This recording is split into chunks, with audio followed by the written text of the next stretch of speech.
Where low shack at, the bottles getting empty up the Kraken. We stacking chips, all of it's what I want. Plus money winners, that's what I'm on. You can say I'm gone. I prefer elevated pub sports radio. Time to get educated, get produced. Leave the juice, letting loose with so much abuse that the bookies wanna call a truce. They getting slaughtered. Can't forget Jeff and low baggers in the chat. That's a lethal weapon 'cause we be pubbing.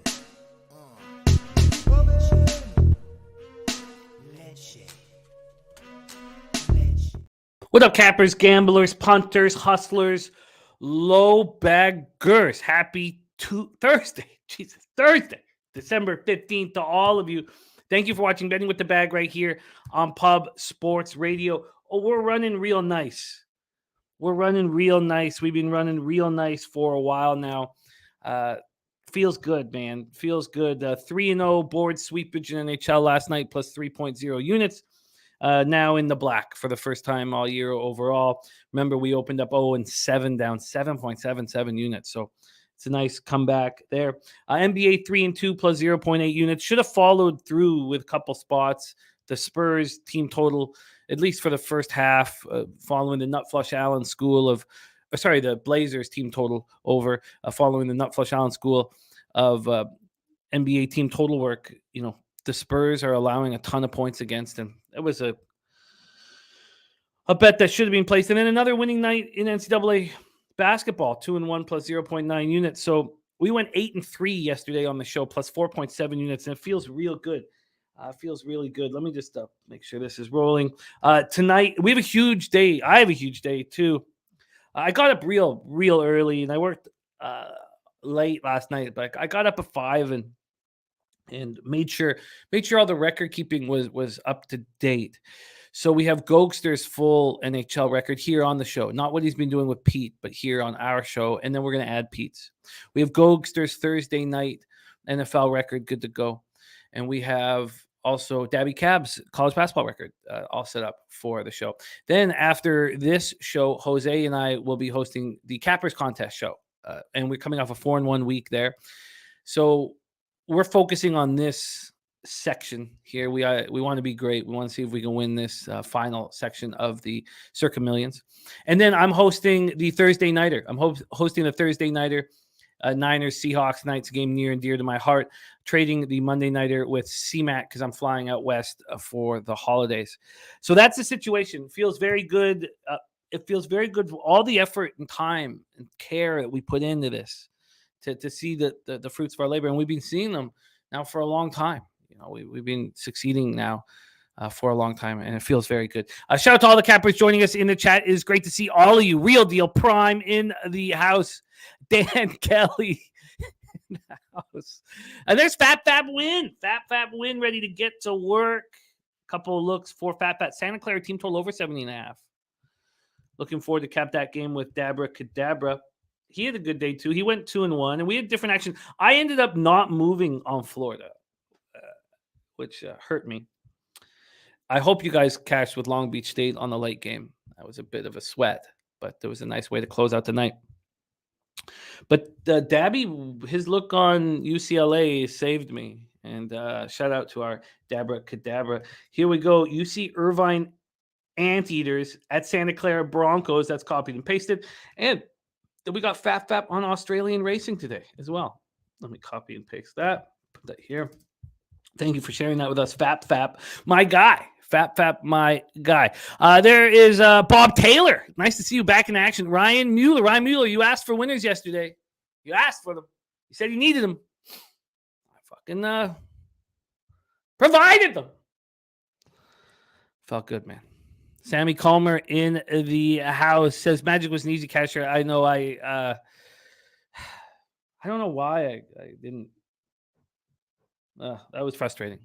He could have easily added the Blazers first half team total over Magic coming on a 5-2 day in NBA. And great job, Sammy. Great job as always. Viper NB. There's the Wild Hound. William Haggis in the house. What up, Will? Elliot V says Vancouver never in doubt, baby. Yeah, right. They're so hard to watch, man. I was glad that you cashed. I was glad the Canucks beat the Flames, but man, up 2-0, and then of course it falls apart. But Kuzmenko, you know how much I talked about Kuzmenko in the offseason. There's Cal 707 Bear.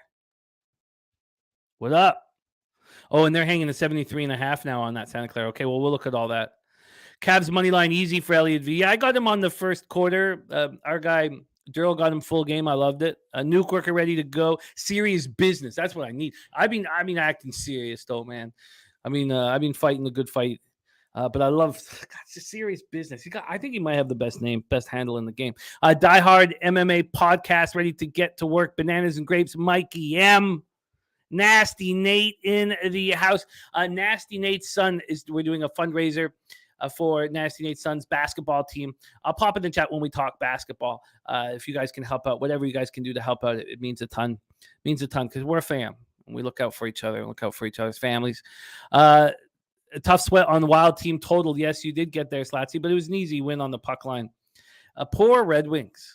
They're in tough, man. There's our guy, Officer 58 Yashallah. Says, what up, my guy? Let's catch some tickets today. Grizzlies first quarter over in NHL and a lot of action. Let's copy and paste all of our guy, Robert Cherry's action here. Robert Cherry not messing around. Copy and paste that right here. I love it, Robert. Eddie Euler says, Toronto Raptors cost me a beautiful parlay last night. Toronto teams always kill me. Do you have a team that gets you in the sack almost every time? Yeah, the Raiders this year.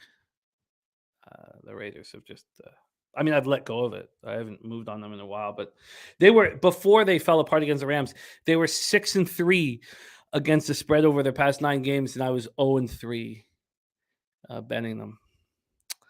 So yes, they do. Oh, sorry. I thought that I had our guy Robert Cherry's action up there. Slatsy says the kids get Christmas presents. Yes, yes they do. Yes, they do. Thank you. Yeah, it's a battle.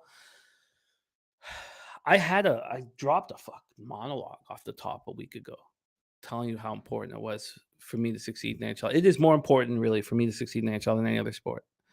So, look, we're only up 2 units on the year, and nothing to, write home about. But it's building. What's happening? And it feels real good. Brian ready to go. All right, D. Jenkins, Swiss Horton played it cashing. I love it. Andres, great to see you. Andrew G. Okay, well, we got to get to work. Michael Wilkerson, Blazers first half. I don't give a fuck what the spread is. Was easy money. It was very easy. It was great. It's all good. Zion points Monday, points over. Zion and Morant points over. I'm looking forward to drop that stuff. Penguins money line is moving, says Rocco. I've moved on 3 bets. 2 of them here, 2 of them late. 2 of the 2 late games, I might say. God, it was a really kind of a tough morning, making sure that I had all the stats ready, and then of course making sure that the card was ready. So I'm a little flustered. Wake Forest money line parlay. Yeah, that was a mistake. That was our really only major mistake yesterday. The other losses, can happen, but Wake Forest was a clear mistake. I'm glad that they cashed that money line for you. Came back late. Johnny K on the Pens over 2.5. Pens are running nice. Okay, so we have Mr. Gokster and the Wings ready to hammer NHL. Rocco Rogers says Oilers price is dropping on them. Waiting and see. That's very smart way of handling it, Rocco. But first, we have a college basketball game that pops off in 49 minutes. Now, I haven't moved on it, but it's available for action. So let's talk about it. Elon Phoenix. They haven't beaten a Division I team this year. Starting off a noon game with the Elon Phoenix. They haven't won on the road either. Going up against the Presbyterian Blue Hose. That's a beautiful name. They're 2-9, but they're 2-1 at home. Let's talk about Elon here quickly. They stopped their 8-game losing streak because they faced a Div 3 team, Johnson and Wales Wildcats. If you type in Johnson and Wales, doesn't come up. They beat them 101-69. Amazingly, 1,297 people went to watch Elon beating Johnson and Wales Wildcats on Sunday. People care about the Elon Phoenix. They've played 3 road games this year. NC State, Jacksonville State, and High Point. They haven't come within single digits in any of them. They play a slow pace, not as slow as Presbyterian. They play at 212th in the nation, 70.2 possessions a game. Presbyterian 338th is their pace, 66.5 possessions a game. Presbyterian comes off its third straight loss, 68-57 at South Carolina. North Ender says this total was 129 this morning, now 132. Thank you, Bananas and Grapes. Big day. I can't wait to host a live cast, betcast with you guys. Dan Kelly. Dan Kelly's running hot, man. Dan Kelly's running hot this morning, man. Robert Reed says games like this give me panic attacks. Oh, wow. That is back-to-back. So back-to-back good stuff there. Right off the hop. Okay, let's take a look at the line history here and take a look at the cash. Both of the thoughts I had were sort of moving against me and coming off a really nice big winning day, and coming off, well, depending on what happens with Argentina in the finals, 8-0 in NFL, and coming off, one of the best weeks, at least the best week in the last 4 or 5 months. So let's not force it, but see if something pops up here with Elon, Presbyterian. Move over to the cash flow and move over to the line history here. Let's get this line history up. And there we go. All right, so this opened up at penny with Presbyterian's 5-point favorites. They're now 4.5-point favorites. The initial move was towards Presbyterian. It went up to 5.5. It went up to 5.5 in 3 minutes, but then it started moving in the opposite direction. From a total standpoint, this opened up at 130.5 and is at 132.5. Hard to imagine a basketball game at noon with two bad teams who play at a very slow pace. The idea that this would be pushed to the over, but that's exactly what's happening here. 25% of the tickets are on Presbyterian, but 33% of the cash. I mean, Elon's not looked good on the road.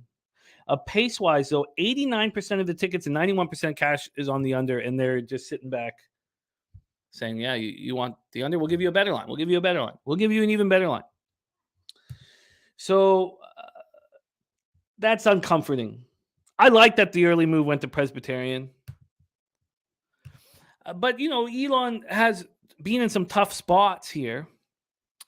That game against NC State and High Point, I mean, those are tough places to play. And if you gave me a free bet, sure, I take Presbyterian at home. But fuck that, man. I don't want to start my day with this garbage. So I apologize. Maybe we shouldn't even have talked about it. But I at least wanted to give you guys an idea of where the market was. That's about all I've done. So let's go on to NHL and bring on your guest. We are going to see how he's done on the Pistol Pete Loshak show, but he has been very good with us. Very good with us. He is 31-31. So that's just 50%. But he has the highest average line of any guest I've ever had in NHL. It reminds me of the old days down in Costa Rica when my average line was plus 140 and 150. His average line is plus 119 in the 62 bets he's given out here on the show. He's plus 5.48 units.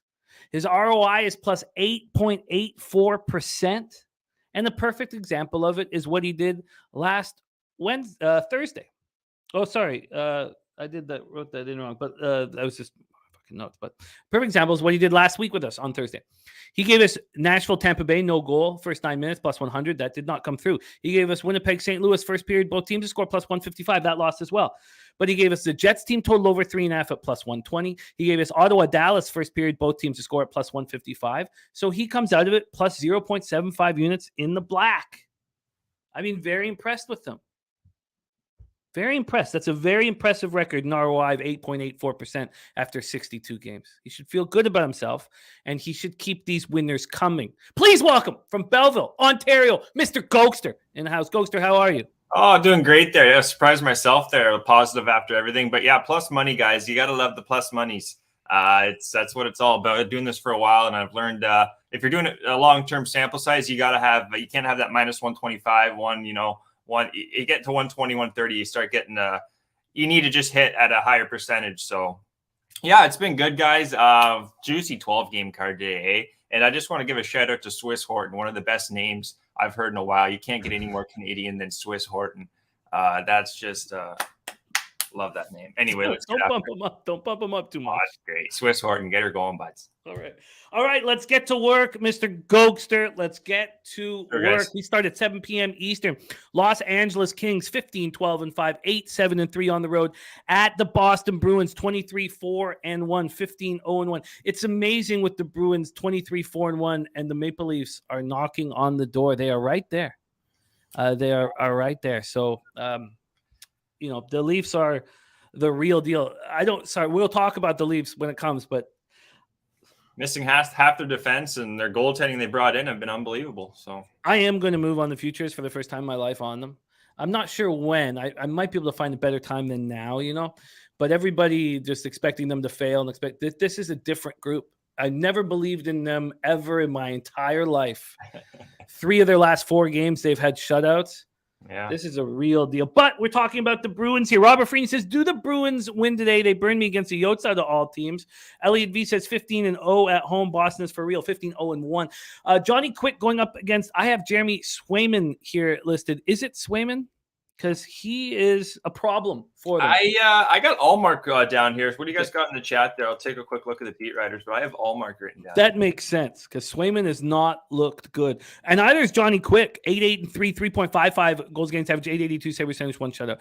The Kings, 23.4% power play, 70.4% penalty killing. Boston, 28.6% power play, 85.9% penalty killing. Let's take a quick look at the line history here. And we don't need to know about the money. It just is not. The sample size is too small.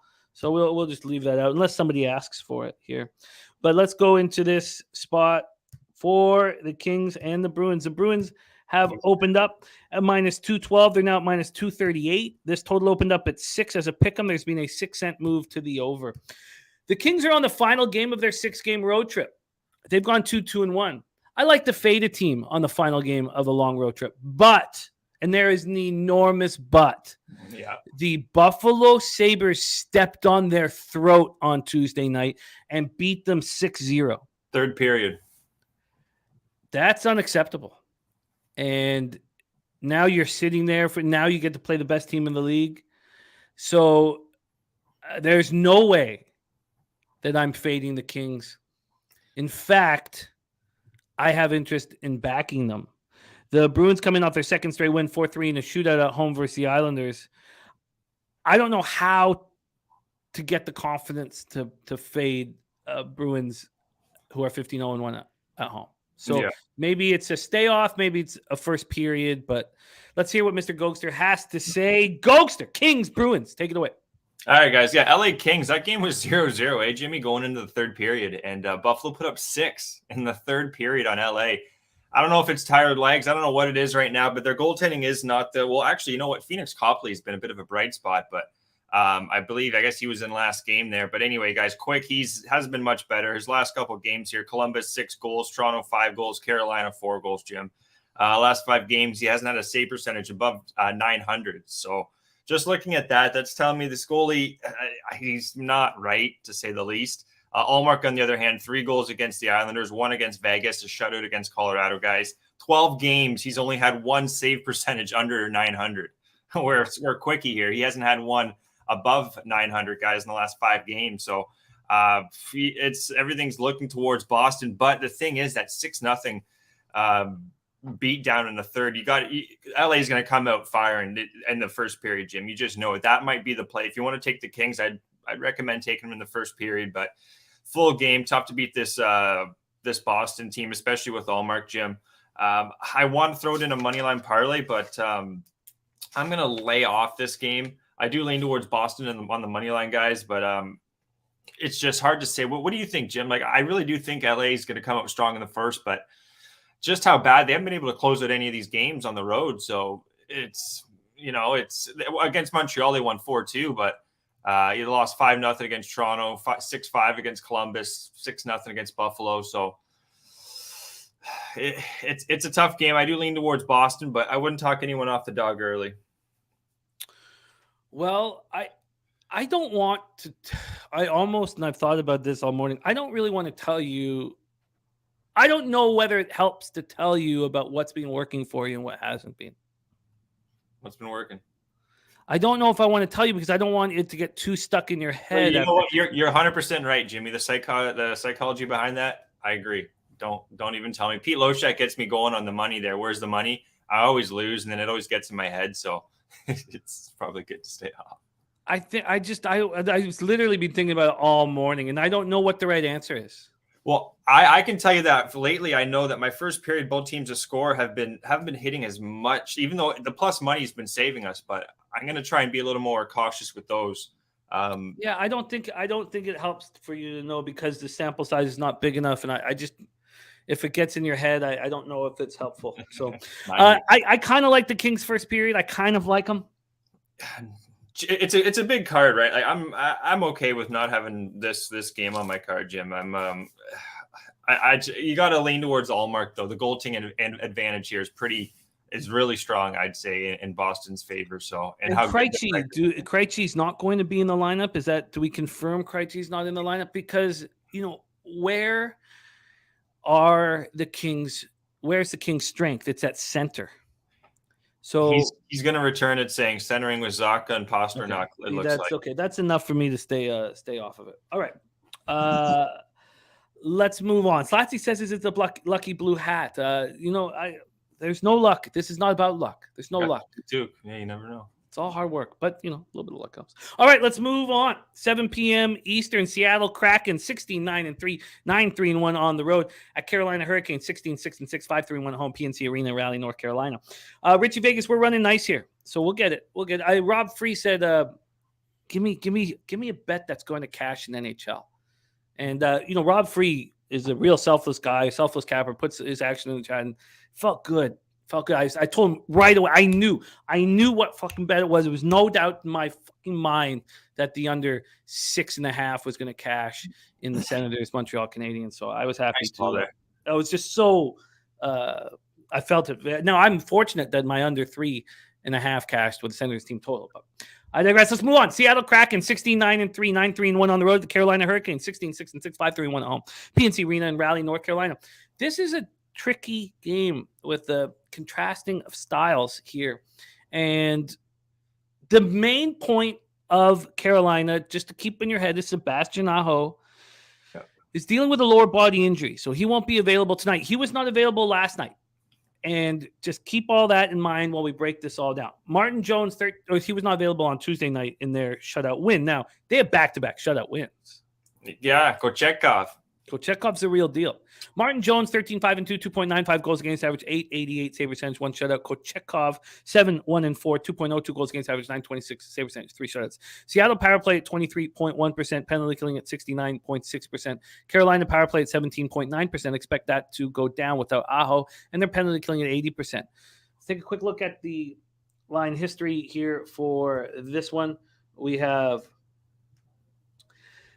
the Hurricanes opening up minus 197, which I did agree was a slightly bit high, now down to minus 190. Still, if I had a free bet on the side, I would lean towards Carolina on the minus 1 line. But I'm not going to do that without Aho, especially with the team coming off 2 shutouts. Now, we're dealing with the same thing with the Leafs, who've had 3 shutouts over their last 4 games. Sometimes the bounces go your way, and sometimes they don't. And when you go through a long streak of them going your way, at some point shit changes. This total opened up at 6. It's moved to 5.5. I get it. Look, there's only been 4 goals scored in the last 2 Carolina Hurricane games. Kraken coming off their 4th loss in 5 games. This is the final game of their 4-game road trip. I find that a little different, a 4-game road trip to a 6-game road trip. 4-game road trip, you're not like either wanting to come back or worried about getting back or thinking about being back. 4-game road trip's not that long. They've gone 1-2. They were last seen in a 6-2 loss at Tampa on Tuesday night. I don't think the Kraken are that good of a hockey team. So I expect them to. Yeah, I think they overperformed from what they did at the beginning of the season. Tough to keep that up, especially with, I think, their goaltending. Now, Billy Friedrich, who knows this team inside and out, says Kochetkov is Ned, Mrazek, Anderson, Cam Ward, Ranta, Reimer. Benefits from the defense in front of him. That's a man who knows this team inside and out. And I would, trust anything he has to say here. So back to this spot. two things here quickly before we hand it over, and this is just other sort of action. Dennis Garcia talked to me about some of the future action that was available at Bet365 that I didn't know about, and it's to reach the playoffs. And I put 500, which is I have to like message my local if I'm going to bet more than 500. Like I have to clear it with them. Yeah, I'm bet more than 500. So it's sort of the limit for me. Oh yeah. And the Rangers are still there. $500 Rangers to make the playoffs, minus 115. It was minus 110 when Dennis first brought it to my attention, but it took me like I would have taken that too. So I moved on that. Now the other one is the Kraken here. The problem is that Kraken have a nice chance of getting the crossover berth, but in saying that, they've gone down from like plus 2 something to now they're plus 165 to not make the playoffs. Take it away though for us right here. Seattle Kraken, Carolina Hurricanes. Yeah, with one looking at the injuries here quickly, looks like Foss is going to be back, Jim. He's going to be, what are we saying here? Foss is back on Stahl's wing. Stastny's going to center it. So he'll be back, which is a nice addition to get Foss back. Still without Aho, but this team has looked good. And just going back to Kochetkov, that's a good point from Billy, but I'm just going to say like he has been, not a huge sample size, but 1, 2, 3, 4, 5, 6, 7. He's got 7 wins, 1 loss, Jimmy, on the season. And about 1, 2, he's got 3 save percentages under 900 with 3 shutouts on the year. So you do benefit from good goaltending. I'm not trying to say he's you're wrong by any means, Billy, but his numbers are definitely impressive, to say the least. Seattle here, no Alexiak, Schultz. He's also day-to-day, took a brutal hit from behind. So you're missing 2 defensemen there. Their penalty kill, Jim, 60% Seattle in the last 10 games, 25% power play for Carolina, actually, in the last 10 games. Not too bad. 84% penalty kill. 3 games in December, only 1 save percentage for Jones above .920. He's 6-1, Jimmy, but in all those games, Jones has given up at least 2 goals. So I got to lean towards Carolina here. Maybe in a money line parlay, guys. That's where I'm going to probably throw Carolina in a money line parlay. See if we can add it up with something else. I do think they get it done here. Seattle, they haven't looked that good. Just looking at Jones, 2 goals against Tampa, 2 against Florida, 4 against Montreal. It's the special teams, and with Foss back too, Jimmy, I do like that addition, getting him back in the lineup. Quickly bring up their team here. Yeah, I like getting him back is going to help this. Give him 3 lines. Teravainen's in, Kakaniemi, Jarvis, all the boys. So I would lean towards Carolina in a money line parlay here, fellas and ladies. Yeah, I get it. The big show. The playoffs. Yeah, Matty Beniers, he's been real good. It seems like some teams have taken note of that, though. Just like talking to Die Hard there, Clint.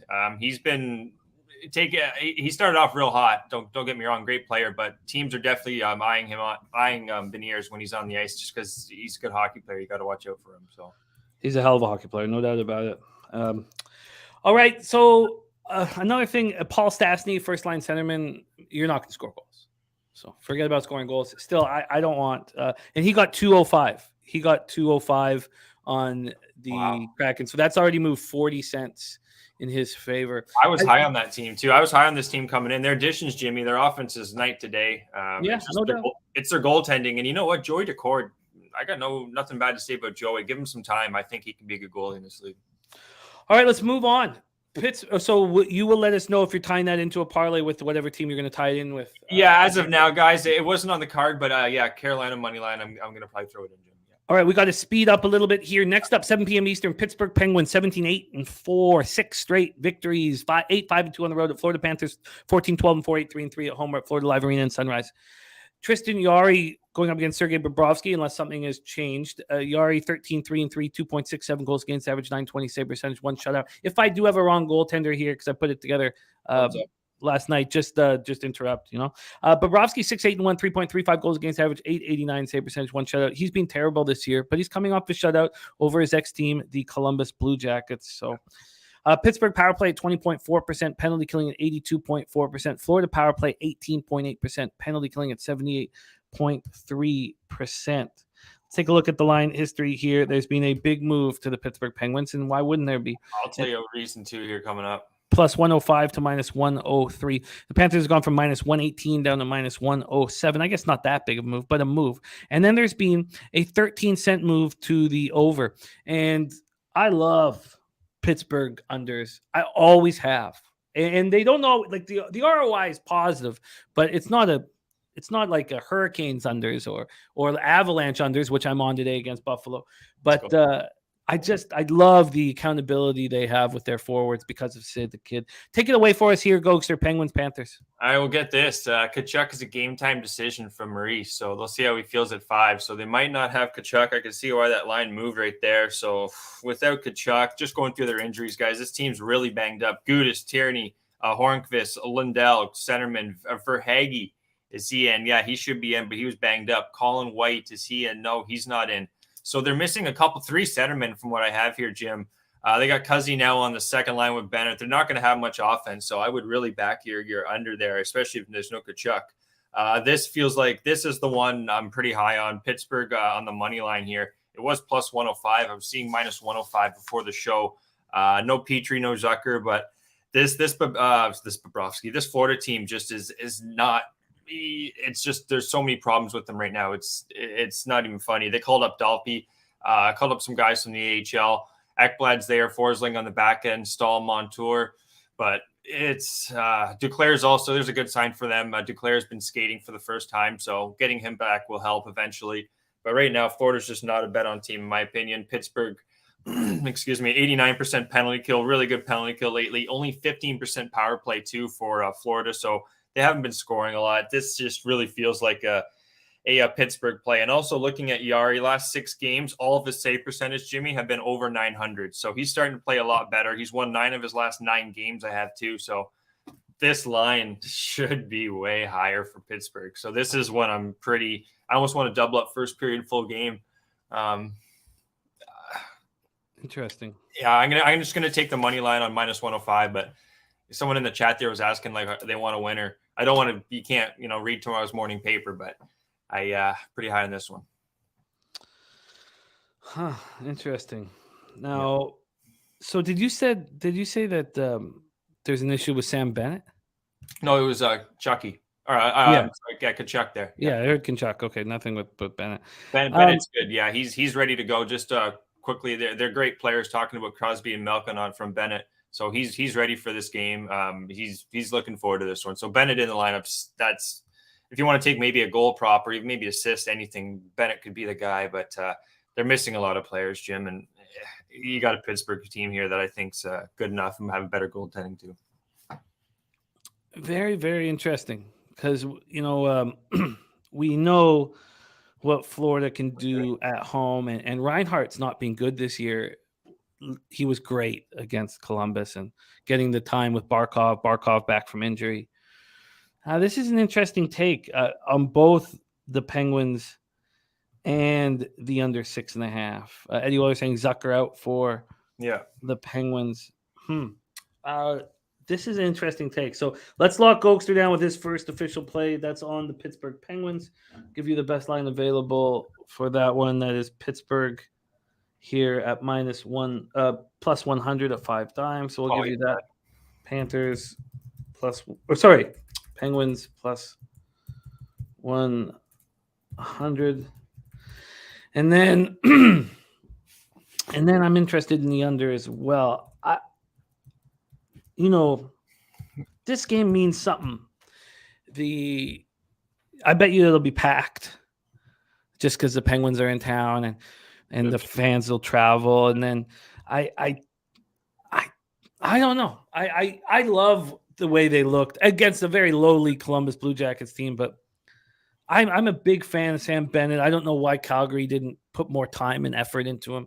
I'm a big fan of Sam Reinhart. I don't know why Buffalo didn't keep him.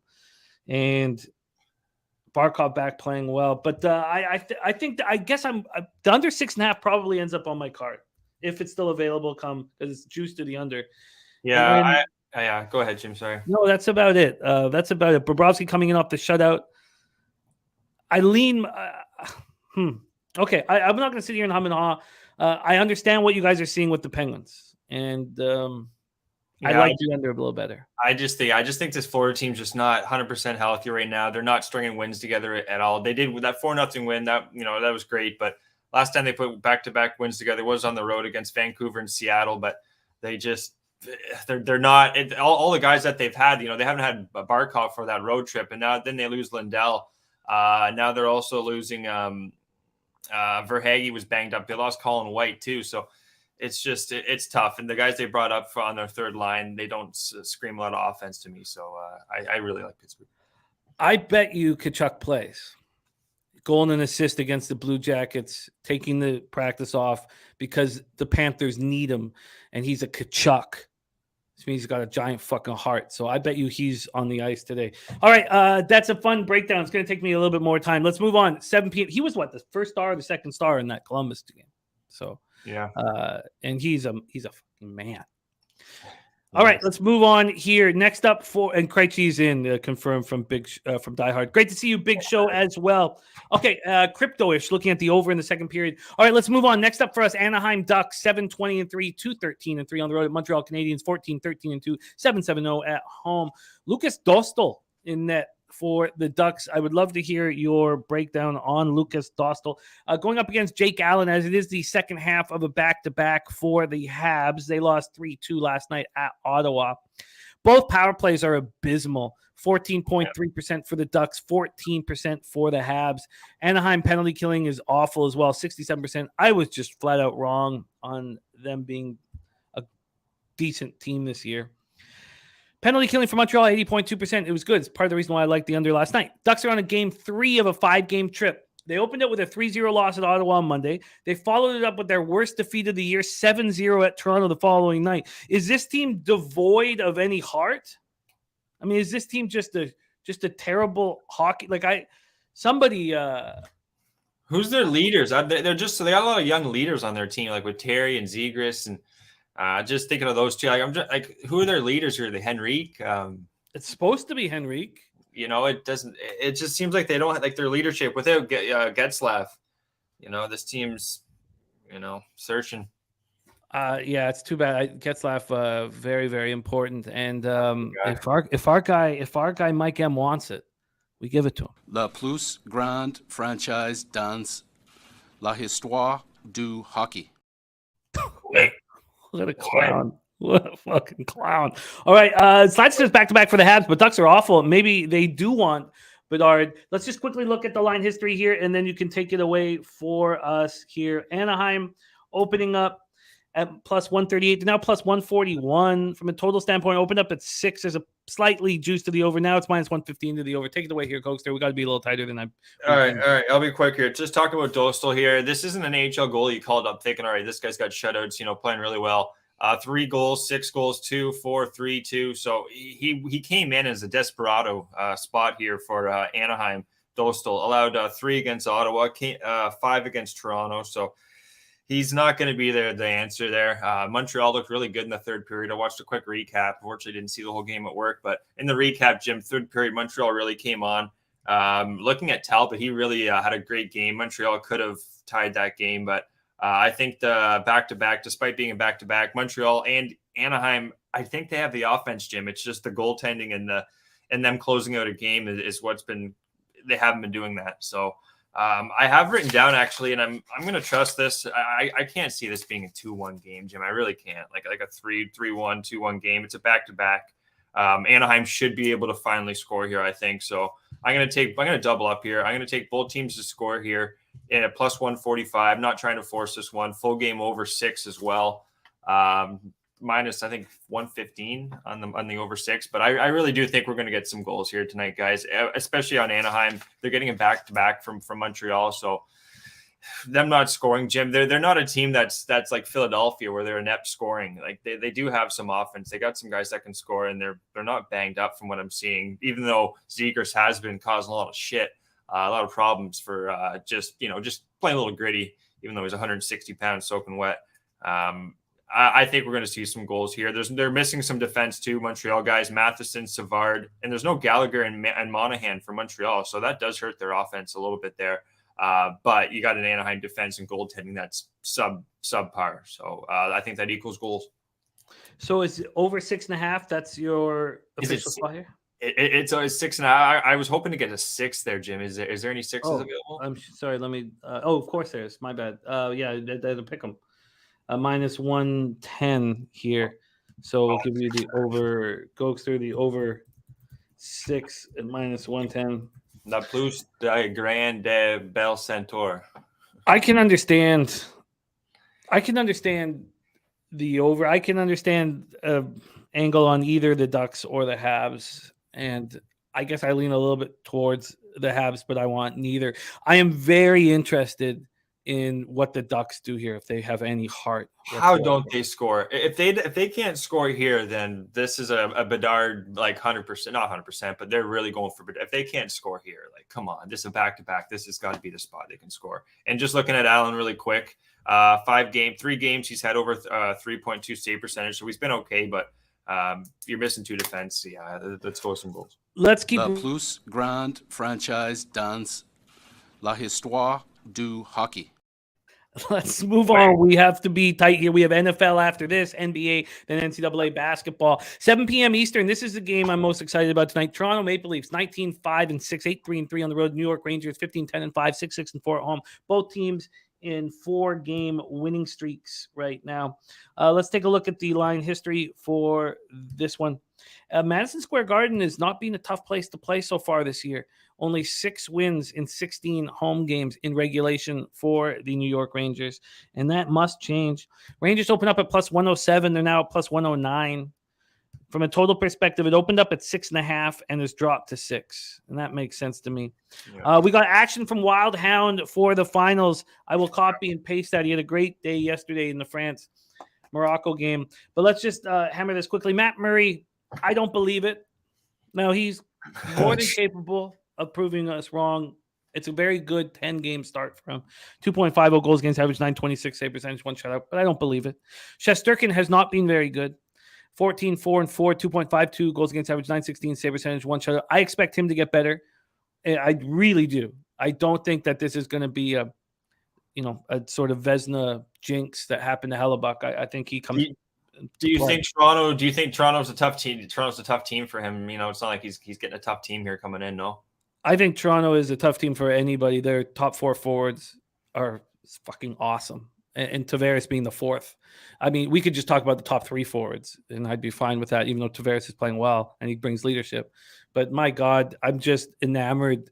I don't know how this has happened. I hate the Leafs, and I don't like these guys, but fuck, I'm enamored with the way they play. They're stunning.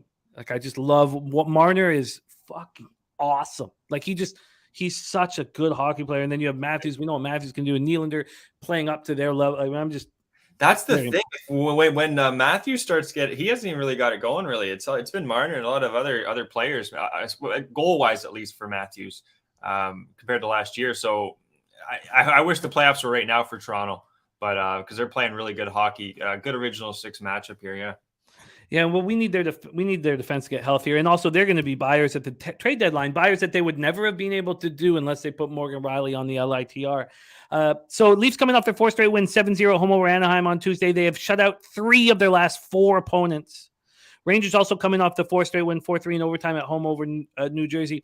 And the Sammy Comer saying Leafs will always disappoint you. I can't wait. That storyline is going to give us real nice numbers on the Leafs, I believe, throughout the playoffs. And I think it will be a long playoffs for them. And I love it. I love it when everybody's on the same storyline here that I've also been on. It's about the players that are on the ice. It's not about the storyline behind the jersey. Yeah, take it away, Ghost, their Leafs, Rangers. I just hope there's not a relapse. It's like going to AA. It's like saying Toronto's clean again. It's like, yeah, they've looked good. It's just hopefully there's not a relapse. Just a lot of beatdowns on Toronto. But give me the Rangers here, says Mike M. What up there, Wine Time? I came close. I think we can see some goals here, Jim. It's tough, though, because I've really had a bad read on this Toronto team. When I've faded them, they've won. When I've taken them, I think they've lost. So talk about the goaltending real quick. Last 3 games in December, 1 shutout. 4 goals against Calgary, 4 goals against Tampa Bay. So you're not Jekyll and Hyde, but Murray's looked a lot better. But you got a Rangers team, guys. It's 100% healthy, 20% power play last 10 games. Looking at Shesterkin, too, he hasn't been the same Shesterkin we've seen, and he should get right. Like, we don't got to worry about him long term, but you got a Toronto team that can score, 7 against the Ducks. I looked pretty bad there on Tuesday. That was my apologies, guys. Had plus 2.5 on them. Jim lost 7-0. So no Riley, Mete, Yarncrook. They've still looked fine without them. But this healthy Rangers team going up against Toronto, you know they're going to get up for this game. You just there's no way they're going to lay an egg here, especially how their season's been it hasn't been what they've expected. But with a 100% healthy hockey team, it's going to be tough for Toronto, especially on the back end. Team total over Rangers. I want to take both teams to score here, guys, in the first period. I'm kind of cold feet on it. Maybe a full game over as well. Diehard leans to the over as well. Leafs Rangers OT. I don't mind that. I'd take like a 3-3, 4-4 kind of OT game. But yeah, it's not going to make the card, but just because I've kind of been snake bit with this Toronto team, but I do lean to first period, both teams to score and like a full game over here, despite the goaltending being goaltending has been good, at least for Toronto, and Shesterkin is better than what we've seen. So I do think the offense, though, is going to just too much. I think it's going to be a high electricity game here, Jim. I do.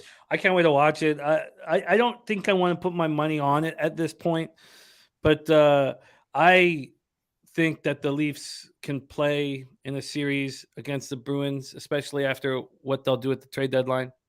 And I think the Leafs can change their storyline because of Marner's a man now, and Matthews has the cockiness and the swagger, and Nylander is playing up to that level. And you have Tavares with the leadership. Look, I don't like Kiefer, Dubas, there's a lot I don't like, but these three forwards, you can't go wrong. But we'll talk more about that as the season progresses. Next up for us, 7 p.m. Eastern, Philadelphia Flyers, 9-14 and 7, 3-6-6 on the road at the New Jersey Devils, 21-6-2, 10-5-1 at home, Prudential Center in Newark, New Jersey. Our guy, Rez Mob, and his beautiful wife on a plane to Miami. We all got to hang out with Rez and his wife in San Antonio at the Puddlepalooza. Great guy, great couple. Love you guys. Have a great trip. God, going to Miami. All right, Carter Hart going up against Vitek Vanacek. Carter Hart 8-6, 2.84 goals against average, 909 save percentage, no shutouts. His numbers are dropping because of the team in front of him. Eddie Oiler says, keep thinking Atkinson will return maybe tonight. I don't know really what's going on with that story. I thought he'd be back a week ago. Vanacek 12-2-2, 2.39 goals against average, 912 save percentage, 2 shutouts. And I'll tell you what, I don't believe it. I don't buy it from Vanacek. That's a good example where I say it's the defense in front of him. How is it not the defense in front of him? So yeah, I agree. I don't. I really don't. But if Akira Schmidt, I do believe in Jim. And these guys have every opportunity to prove us wrong here. A spreadsheet play of the day is in from Ron Crawford, and it is the Bruins in regulation. I will copy and paste that right now. So we have the spreadsheet play of the day. It is in. It is the Boston Bruins in regulation. Shout out to our guy, Ron Crawford.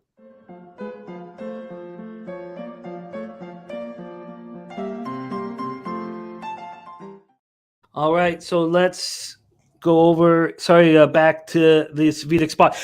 So Philadelphia power play 15.9%, penalty killing 75.3%. New Jersey Devils power play 20.2, penalty killing 81.3. Phillies come off their 4 straight loss, 3-2 at Colorado on Tuesday night. They're playing hard, and they're just going to keep losing and losing and losing. Devils coming off their 3rd straight loss, 4-1 at home to Dallas on Tuesday night. They're finally going to see a little bit of adversity, and I'm very interested to see how they handle it. And they should probably stomp on the Flyers here because of it. Now, what do you get if you predict that the Devils will stomp on the lowly Flyers? Nothing. You're going to get fucking squad-ass zilch here. Let's just take a look at what I'd get on the -1.5 on the Devils.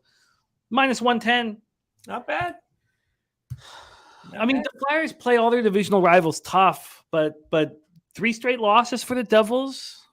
And you're playing Philly at home. Come on. I think this is a bet that I didn't realize that I wanted this. Let's just quickly look at the line history here. We have the Devils opening up -284. Now they're -290. They shouldn't be more than this. This shouldn't be -350, a team that's lost 3 straight.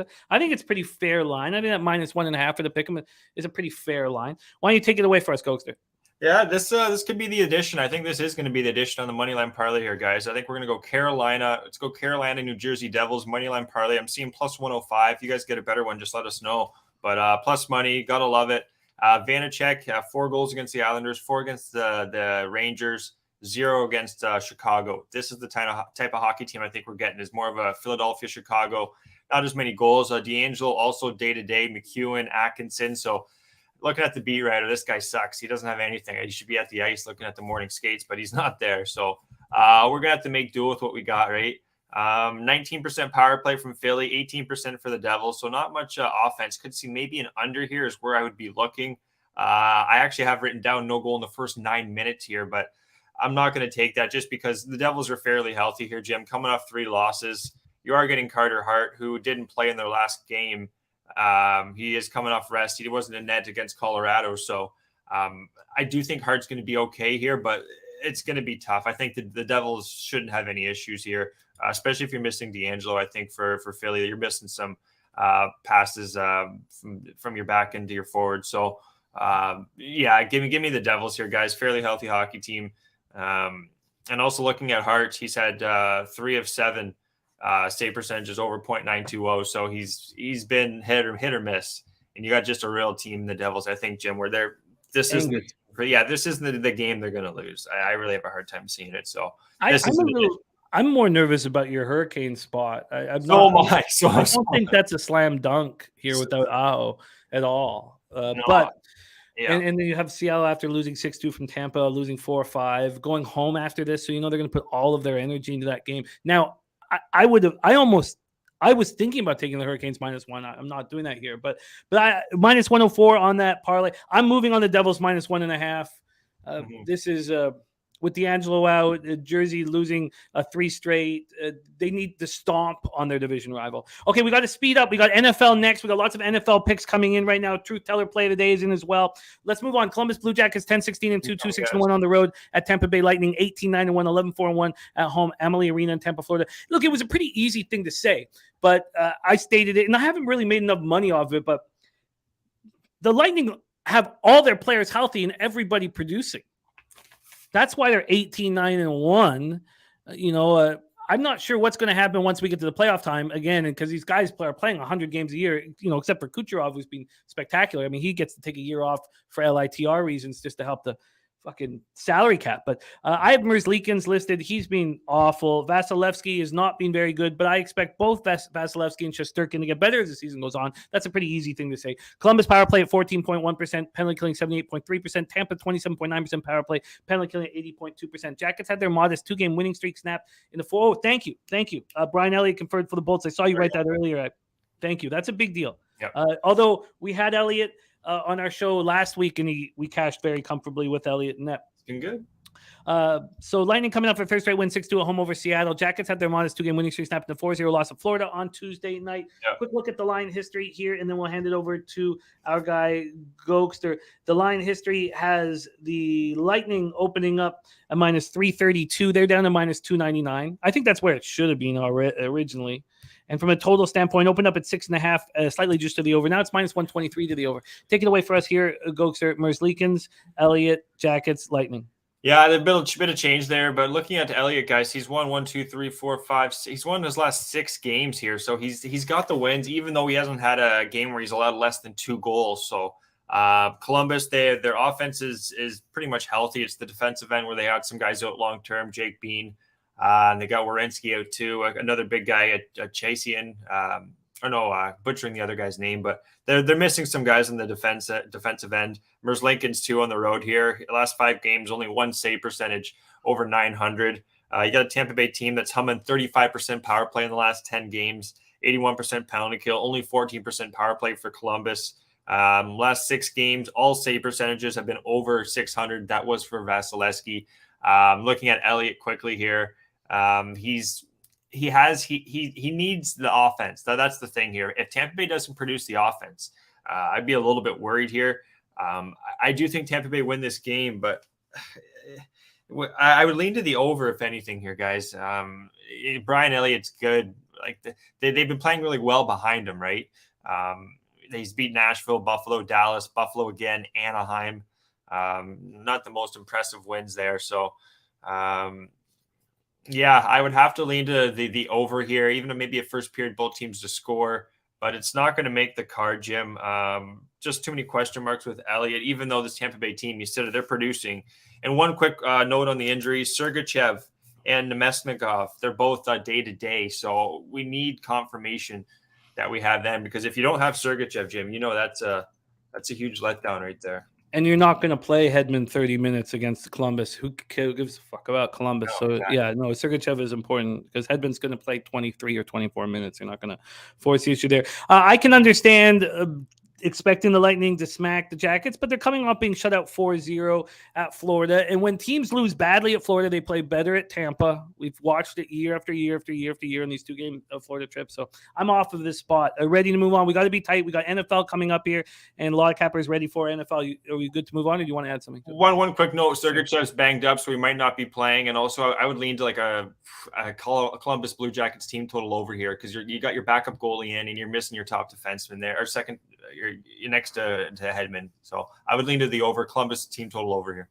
And the taint play of the day is in as well. That's Southeast Louisiana Lions at Nichols Colonel. So we're going to talk about that spot later in the show. Thank you so much for sharing that with us, Maddie Ice. We do have 8 games that we'll be breaking down for college basketball here with Dabby Cab. We're both coming off nice days yesterday and good season so far. All right, so let's move on, I should say. And we got to keep this quick. Next up for us, 7 p.m. Eastern, Dallas Stars 17-8-5, 8-5-2 on the road. Washington Capitals 15-12-4, 8-4-1 at home. Capitals won 5 straight, but look who they've beaten, But they have won 5 straight. Ottinger 11-4-3, 2.49 goals against average, 916 save percentage, 2 shutouts. He's played a little bit better since I kind of went off on him. I don't think he's elite. Charlie Lindgren has been pretty good. 7-3-2, 2.81 goals against average, 909 save percentage. He's been pretty good. Dallas power play 24.4, penalty killing 84.4. They've won 3 of 4 games, coming off a 4-1 win at the Devils on Tuesday night, which was on the second half of a back-to-back. Yep. Washington power play 22.6%, penalty killing 80.9%, and they're buoyed with Ovechkin scoring his 800th goal. Capitals coming off that 5th straight win, like I said. Let's quickly look at the line history here. And we have where the hell is it? Here we go. We have the Capitals coming in at -110. They're now -105. So it's now pick 'em. But in saying that, Dallas got up to -119 yesterday. So let's come back.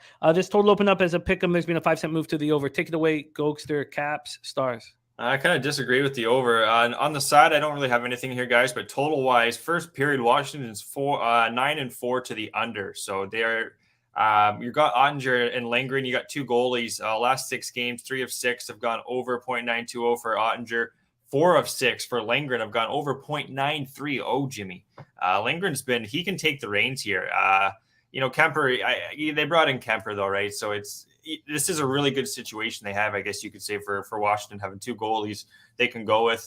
They finally got Orlov back, so they've looked much better on the defensive end. Ottinger, 2 goals against Pittsburgh, 2 against Detroit, 2 against Ottawa.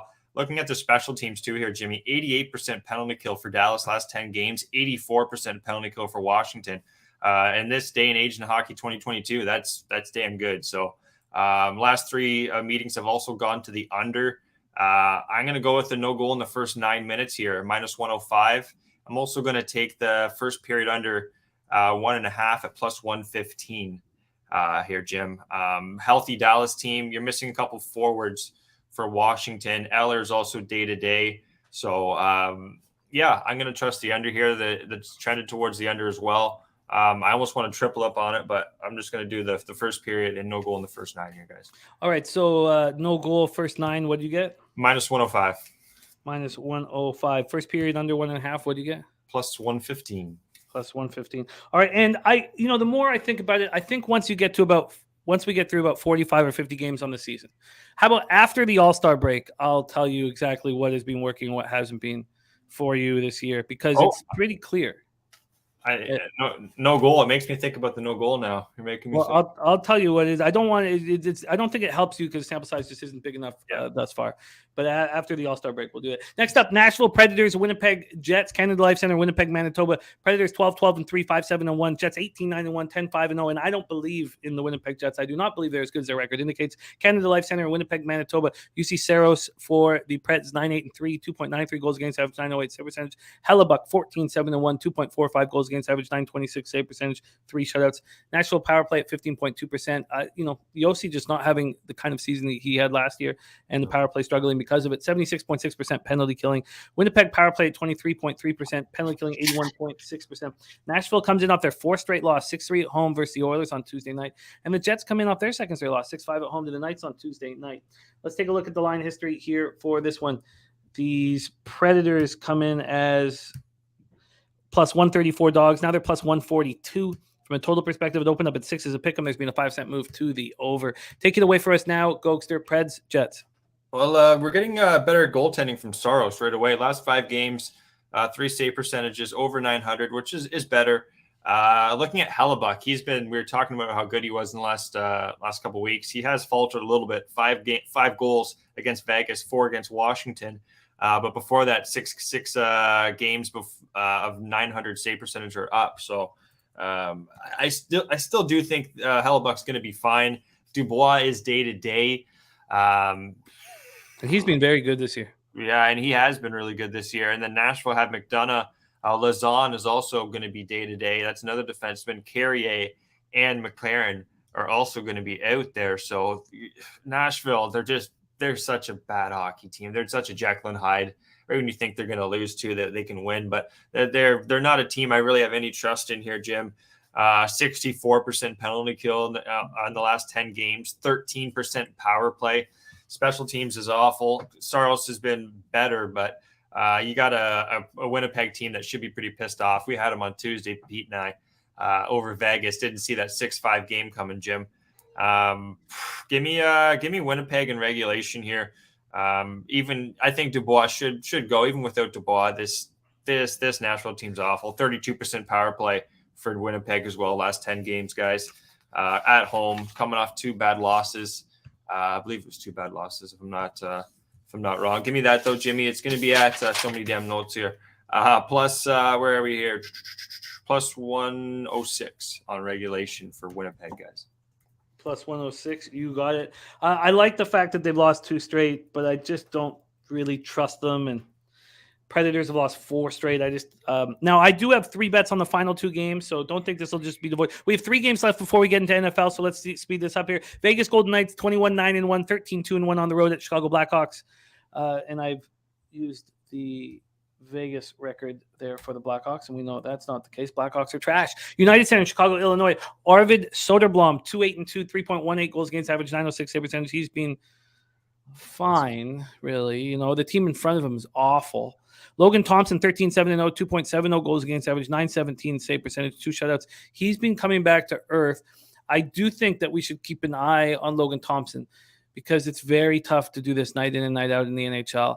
And I think that it's possible that he gets tired, once we hit the 50-60 game mark and starts not playing up to the level that we've seen from him. You're missing the defense. You're missing too, right? With Theodore, Pietrangelo, and Whitecloud. So, yeah,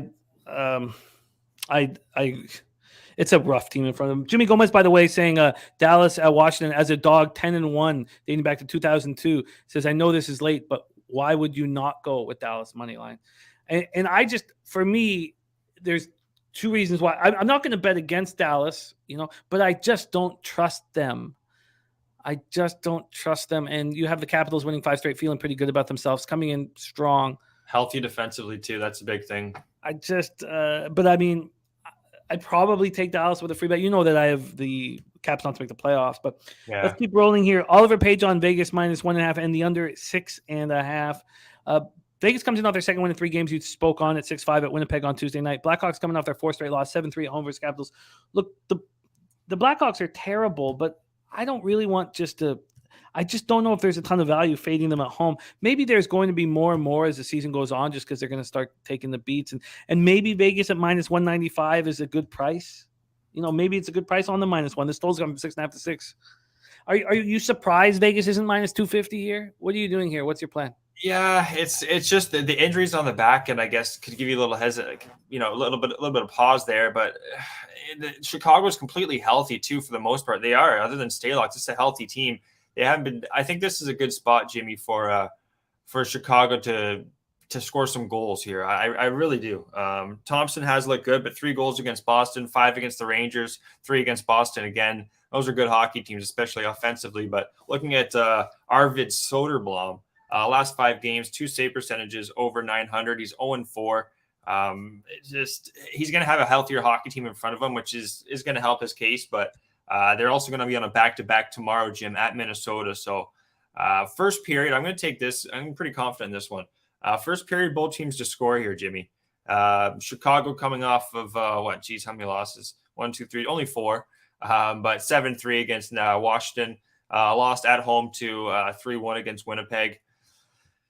I'm expecting a good put a good foot forward here. They're going on the road against Minnesota tomorrow. It's going to be the last game of the small 3-game homestand. You got Vegas missing 3 of their top defensemen too.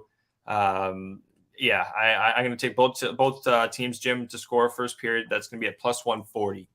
Plus 140. You are locked in there, Mr. Gokster.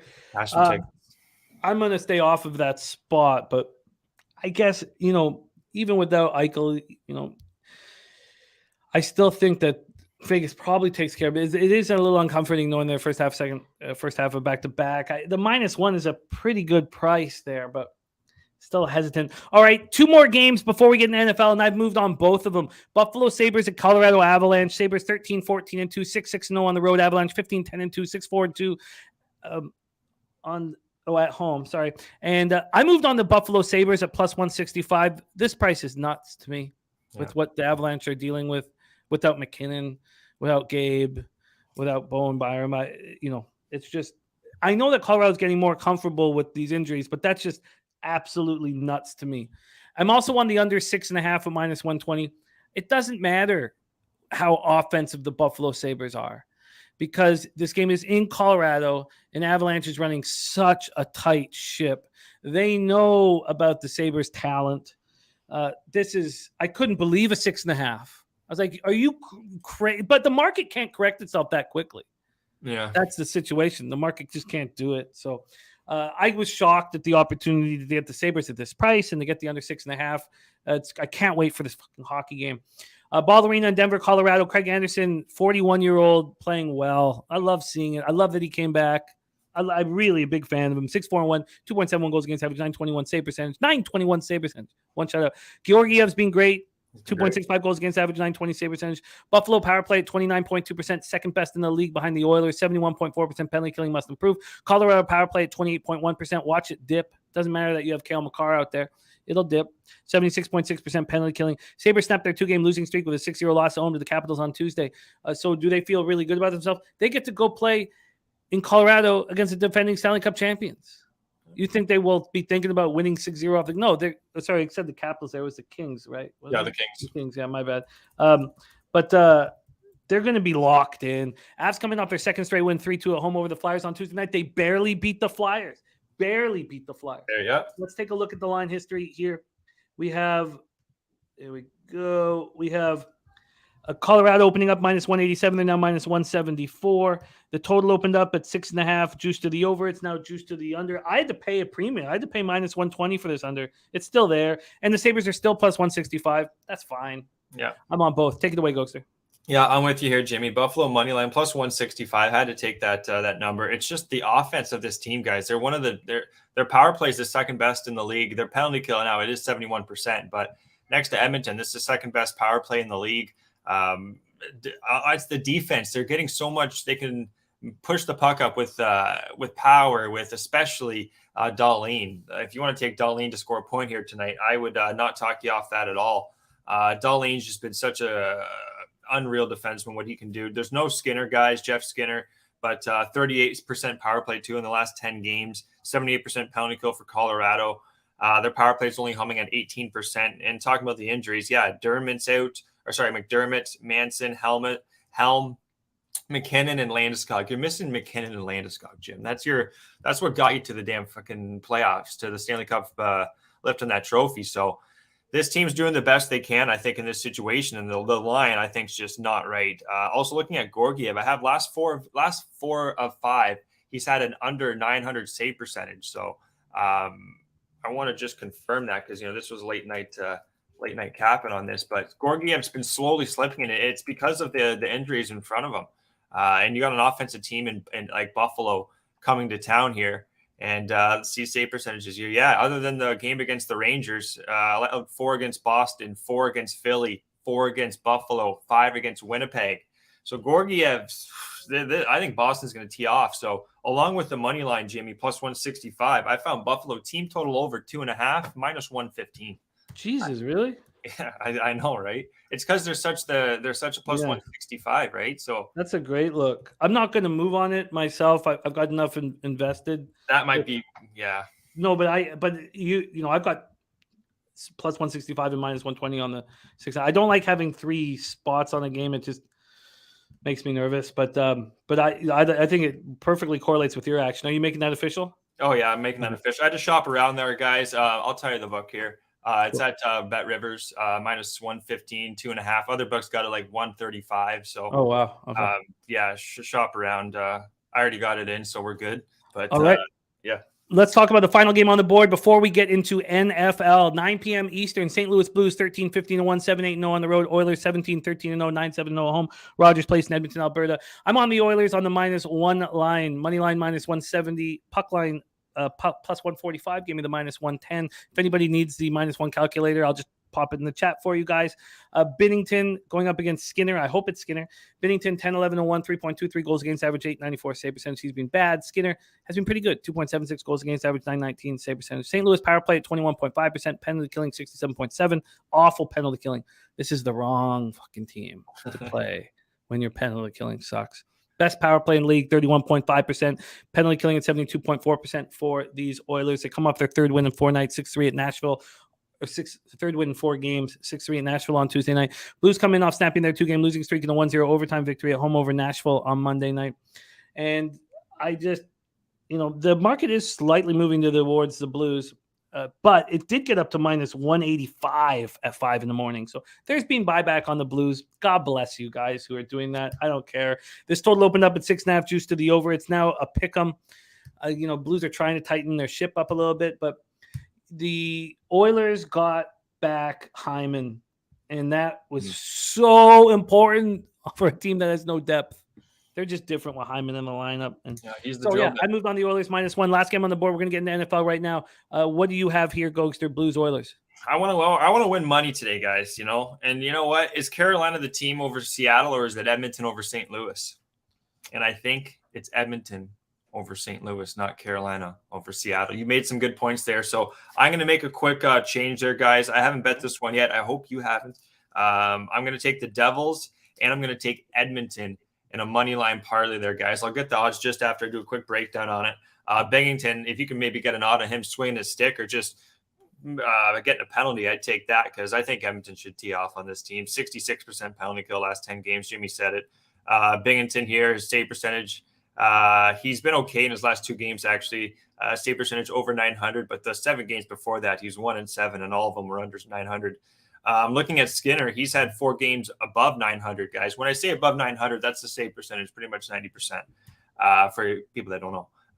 He's also been the goalie that's been winning games for them. He's the better of the 2 when it comes to Campbell, even though they signed him for that big contract. It's been Skinner. He's been the guy. So fairly healthy Edmonton team. Now they got Hyman back. Scandella. St. Louis is pretty healthy too, but they don't have the goaltending. They got problems top to bottom, despite them having a similar hockey team than what they've went to the playoffs a couple years ago. So let's rock and roll with Edmonton on the money line here, and let's see what I can get that at. So yeah, give me the Devils Oilers parlay when you can. All right, we're about to get into NFL right now. Let's review all NHL action, and at the very end here, Gokster, give me what that parlay is. First off, Elliot V popped in. He's on Boston on the puck line, Vegas on the puck line. Those are his 2 spots. Ron Crawford gave us the Bruins in regulation. We did not move on. Oh, Carolina's part of Gokster's parlay, but I didn't move on it. Gokster's on the Penguins at plus 100. I'm going to be on the under 6.5, and I have interest in the Penguins. I'm not sure if I'll pull the trigger on the Penguins, but I'm going to move on the under 6.5. That will be in addition to my card. Gokster's on the over 6 in Anaheim, Montreal. Toronto Rangers, we stayed off. I'm adding, because I made 3 bets before the show, but I'm adding that under 6.5. I'm adding the Devils on the puck line -1.5. I'm adding them. That was at -110. I think that's a great price for a Devils team that's lost 3 straight against the Flyers team. Now, Flyers play their division rivals tough, but I still think it's a good enough price for me. Blue Jackets, Lightning, we stayed off. Gokster's on no goal first 9 minutes at -105 and first period under 1.5 at +115 in Stars Capitals. He's on the Jets in regulation at +106 and Gokster.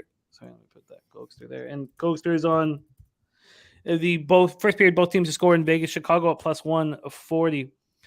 Sabres +165 and Cheshire just said, Jesus, Sabres just moved to +150. Of course they did. It's a ridiculous price. I mean, the market just can't correct itself in time with McKinnon being out. That team total over, I bet you moved too. Oh, I bet you moved. Yeah, for sure. And I'm on the under 6.5 in that one. Gokster's on the money line with me at +165 and the Sabres team total over 2.5.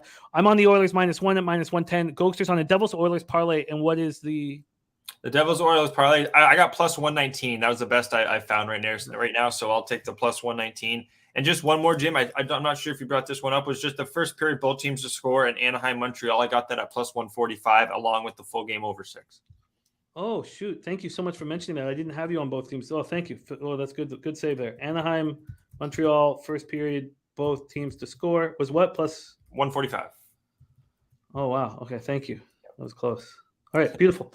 All right, we are locked in business. And just touch on it one more time. I swept the board in NHL last night. So this is the first morning to wake up in the black on the season. You guys know I opened 0-7. So I'm 42-41, 50.6%, plus 2.25 units. ROI plus 2.71%, average line plus 104. Gokster, 8.84% ROI. He's been excellent. 31-31, plus 5.48 units. He's got an average line of plus 119, and been very impressed. All right, so let's move on to NFL. Now, a couple of things I want to touch on before we move on to NFL here is we've got some action that's come in already.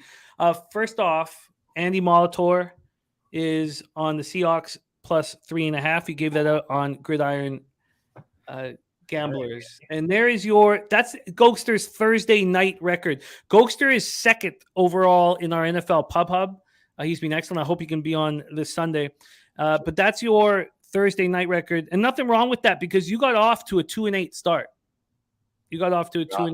So you're now 12-12, down 1.35 units with an ROI minus 5.63%. So, and then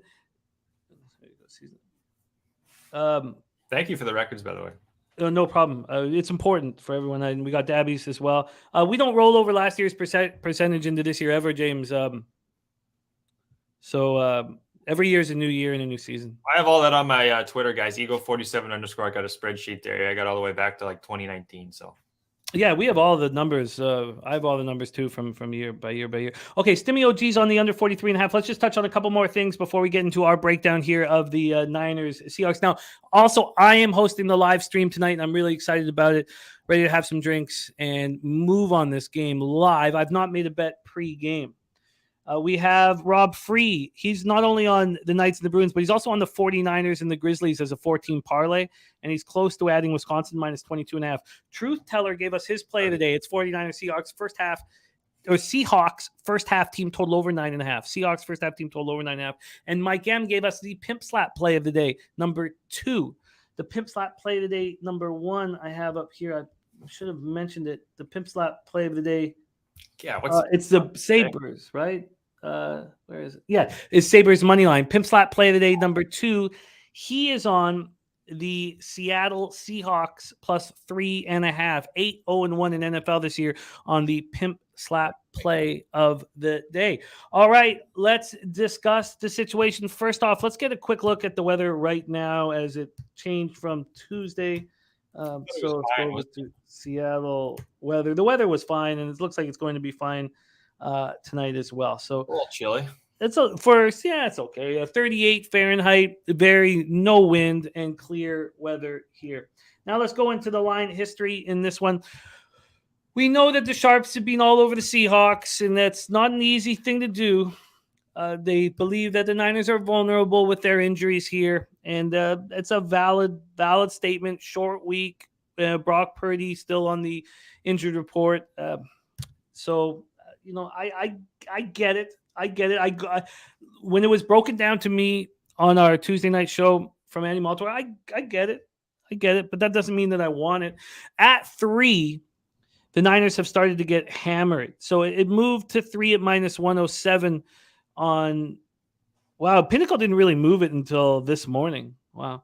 So since this morning, it's taken 9 cents of action. It had 11 cents. It's come back a little bit. So it's minus 116 right now on the 3. The total opened up at 43.5 at Pinnacle as a pick'em. There's now been an 8-cent move to the under. When we get into the cash flow for this one, the only team in NFL this week that's being given full line value from Sports Insights is the Seattle Seahawks. There's 50,745 tickets in. The Seahawks have only 36% of those tickets, but they have 53% of the cash. Okay. If you are sitting on a Seahawks 3.5 ticket, you should feel very good about those numbers. You have the public on San Francisco, 64% of them, and then you have less than 50% of the cash on them. I mean, it's a pretty nice spot for those Seattle Seahawks backers. Total-wise, if you're sitting on an under 43.5, you should feel pretty good about the situation as well. 37% of the tickets and 63% of the cash is on the under. And maybe I move on that under now. I always want to be on unders in divisional games. It's down to 43 at Bet365. Especially in the NFC West, I want to be on unders. Yeah. Let's talk about the latest information from the injury report. We don't have a ton of it, unfortunately, but the oblique rib injury, Brock Purdy practiced on Tuesday. It was a light practice. Okay, that's good. Even Shanny's saying, we'll know on Thursday. But everybody expects him to be in the game. There's no surprise. We know Deebo Samuel's out. We know the cornerback Samuel Womack is not back from his concussion. Hassan Ridgeway still dealing with the pectoral injury, and Tarvarius Moore still dealing with the knee injury. That's all clear. For questionables, Ambry Thomas with his ankle is still questionable, cornerback, and then Kerry Hyder with his ankle, even though we were told that Hyder would be in. Mm-hmm. So, and Hyder was a limited participant in practice. So was Ambry Thomas. So I expect both of these guys to be in. McCaffrey with his knee injury, he was a full participant, and Eric Armstead was a full participant. That's good. For these Seahawks right now, you have Ryan Neal, their safety, questionable, and Al Woods questionable. And Al Woods, for those of you guys backing the Seattle Seahawks and backing the under, Al Woods has to be on the field. He has to be on the field. And I need to know that he's on the field. And I don't even care. I don't even care if that moves to 42.5 or 42. He has to be here. So Seattle's has the 31st rush defense in the league, 160.5 yards per game. Only Houston is worse. And this is, you have to go back to the expansion team of 76 and the second-year team of 77 to find a defense that's this bad against the rush. Carolina finished with 223 yards rushing against Seattle. Two of their last 3 opponents went for 200 yards. 5 straight opponents have rushed for at least 122 yards against Seattle. Al Woods left late in the first half to a heel injury. Now they're going to have Shelby Harris back, right? He's back. He was sick. Did he practice? I don't have him on the injury list. Good thing. So Shelby Harris will be back. That will help. They didn't have Shelby Harris in that last game. He was sick, but you had Al Woods leave, and it's a sore Achilles. It's an old injury. It's not like a rupture or anything. That's not good. And it's not a rupture. He's been dealing with it for a long time. So with Woods there in the first half, Carolina rushed for 78 yards on 22 rushes, 3.5 yards per carry. Yeah. He left, and they rushed for 145 yards on 24 carries, 6 yards per rush, almost double.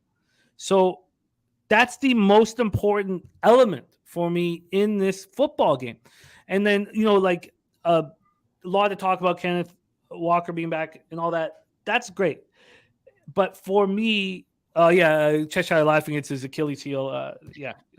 Look, I'm just going really quickly here. Achilles heel. But in saying all this, that's the most important element to me, whether Al Woods will be in the lineup or not. I'm just going to touch on a couple more things here quickly. Obviously, Niners coming off that dominant 35-7 win. Purdy was 16-21 for 185 yards, 2 touchdowns. They all fucking love the guy. If he is unable to play, Josh Johnson will be there. This is his 4th time playing for the Niners. He was just on Denver. Yeah, they pulled him off the practice roster. And so that's the situation. Jordan Mason has looked good backing up McCaffrey. McCaffrey's all good to go. And the floor is yours, Mr. Gokster. Take it away. Thursday Night Football, 49ers Seahawks. Well, you broke that unbelievable breakdown there, Jimmy. 31st rush defense. You talked about Al Woods. That's just going to be huge. So right away, player prop. Someone in the chat here was talking about Eddie Euler. Shout out to Eddie. That's exactly where I'm looking, Eddie. I'm looking rushing yards over for McCaffrey here. With the oblique injury, too, if Purdy does go, Jim, they're not going to be throwing. He's not going to be throwing deep balls. If it is, they're going to run a lot. They're going to use McCaffrey a lot rushing, especially without Al Woods. 31st ranked defense. It all just stars are kind of aligning here for McCaffrey. As long as nothing happens on the field, doesn't get injured. But run the ball here. They don't want to give Seattle much time, I think, on offense. Just run the ball. Use as much clock up as you can because Seattle's a better offense here with their receivers. They don't have Debo, too, for San Francisco. So there's another big injury there. No Mitchell as well, obviously. He's still out. So there are a couple defensive tackles I have out here, too, for San Francisco, where Seattle's a healthier team. It's just their defense is so bad, but you don't have a healthy offense in San Francisco coming to town. So I wouldn't talk anyone off Seattle here. I do feel like Seattle might be the play. More I'm thinking about this, a teaser, 2-team teaser, maybe get Seattle up to 7.5, 8.5, and then take that total from 43. I take it under maybe 48. I don't have that in my picks right now. I'm probably going to tweet out a teaser just based on our breakdowns with the Seattle like +8 and the under on 48. But right away, McCaffrey, guys, over rush yard 77.5. And looking at Pinheiro here, Eddie Pinheiro, I'm taking his field goals made, Jimmy, over 1.5. That's -105. Last 3 games he's hit this. That's Seattle's kicker. San Francisco's defense, someone said it in the chat, that's how they're going to win this game, I think, if they do win this game. So right away, you're going to have to hold them to field goals. I think it's going to be an under, so I do think we're going to get some field goals in this game. Almost want to take Robbie Gould, exactly. That would be the other one. Maybe both teams here, Matty Ice, just to have over 1.5 field goals, maybe plus monies. I wouldn't mind that. But I'm going to take Pinheiro here, over 1.5 field goals made, -105, Jim. And third player prop. Actually, you know what? I'm going to add both of these ones, guys. I'm going to add Brandon Ayuk. He's just been on fire. He's been the guy that they've been looking to go to. Despite Debo playing, he hasn't been 100%. Now that he's out, you got to see these two guys, Ayuk and Kittle. So I'm taking Ayuk over receiving yards, 51.5, -110. And I think Kittle, they're going to have to use Kittle a lot more, especially just smaller, just dump downs, like not just huge chunks from Kittle, but, 5-6 yards plays from Purdy. Shout out to Birdie. So I'm going to take receptions, Jimmy, over for Kittle, 3.5. That's -112 now. I really do think they're going to use Kittle a lot more here, and it's not going to be the long passes. Who's the guy there that's kind of the short dump downs? I think it's going to be Kittle. And then Ayuk, guys, he's been targeted so much, Jimmy. Without Debo, someone's got to get the catches here. Only worry would be is if Purdy throws the ball like 10 times and they just literally run the ball like crazy. But this Seattle defense is nothing to worry about. They've allowed 30 to – someone in the chat said, 30 to Carolina, 23 to the LA Rams, who can't score at all, and then 40 against the Las Vegas Raiders. So, I'm going to be confident in this one, guys. We're going to take field goals. What about first field goals, exact score? I don't mind that either, Wally. And I would take Seattle, because I think Seattle are going to be able to march down the field, but getting that touchdown against this defense might be tough. But again, their defense is banged up. So, let's rock and roll with the field goals over 1.5 for Seattle. Brandon Ayuk receiving yards, Jimmy, over 51.5, -110. Kittle receptions over 3.5, brother, -112. And then McCaffrey, run the ball out with McCaffrey, 77.5, -115. Well, so great stuff. I love it. And this is the first things, and great comments from the chat. And Jose's been highlighting them. Absolutely great stuff from the chat. Lee Davis focusing on Pete Carroll, 10-2 straight up, 8-2-2 against the spread on Thursdays as Seattle's head coach. And then 23-5 straight up, 27-1 against the spread on prime time. Those stats, they jump out at you. Now he's going up against Shanahan. He's not going up against, Talk Denver's coach. Come on, hack it. There you go. Or Staley or some of these guys, but he's going up against Shanahan. Yeah. But you're right. Those are huge points of emphasis. And another thing, though, when I heard your breakdown, Gokster, about the idea that if Purdy is in with his oblique injury, even if Josh Johnson's in, they're going to be doing these check down pass plays and not going deep if the oblique is bothering Purdy. That makes me think that why are you not taking CMC's rush and receiving? Just because we know that Mason's going to be the running back in between the hash marks. Just 1 second quickly, though. O'Brien Palmer, thank you so much, my man. I love that you had a big night. I did not hit the K with 3 bets, but 560 was pretty good. I was pretty happy. But, man, thank you so much for thinking about us. And just love that you had a big night. And love that you trusted me. I didn't get off to a good start in NHL. And we're now in the black. And it took a while to get there, and Ghoster's been excellent all year, and I cherish the opportunity to cap NHL with you guys. So thank you so much. So back to the question, why did you want to focus on rushing and not both if we know Mason is the bully back? Yeah, I hear you. I guess, that's a good point. My one thing would be, I guess I've been looking at McCaffrey's receiving and rushing guys, and this 120.5 it's pretty high. It's higher than what it's been in the last few weeks. So they're definitely – the books are assuming that. I just thought the rushing yards was a little light. I thought he could at least get 80. Now, the other running back, he's not going to be the guy that's catching the ball out of the backfield, that's for sure. But with how bad the Seattle's rush defense is, McCaffrey did this several times last week. He had a huge burst for like 15, 20-yard chunks. So I would maybe take his rushing attempts over McCaffrey, but I think chunks can be there for McCaffrey, top 5 running back in this league.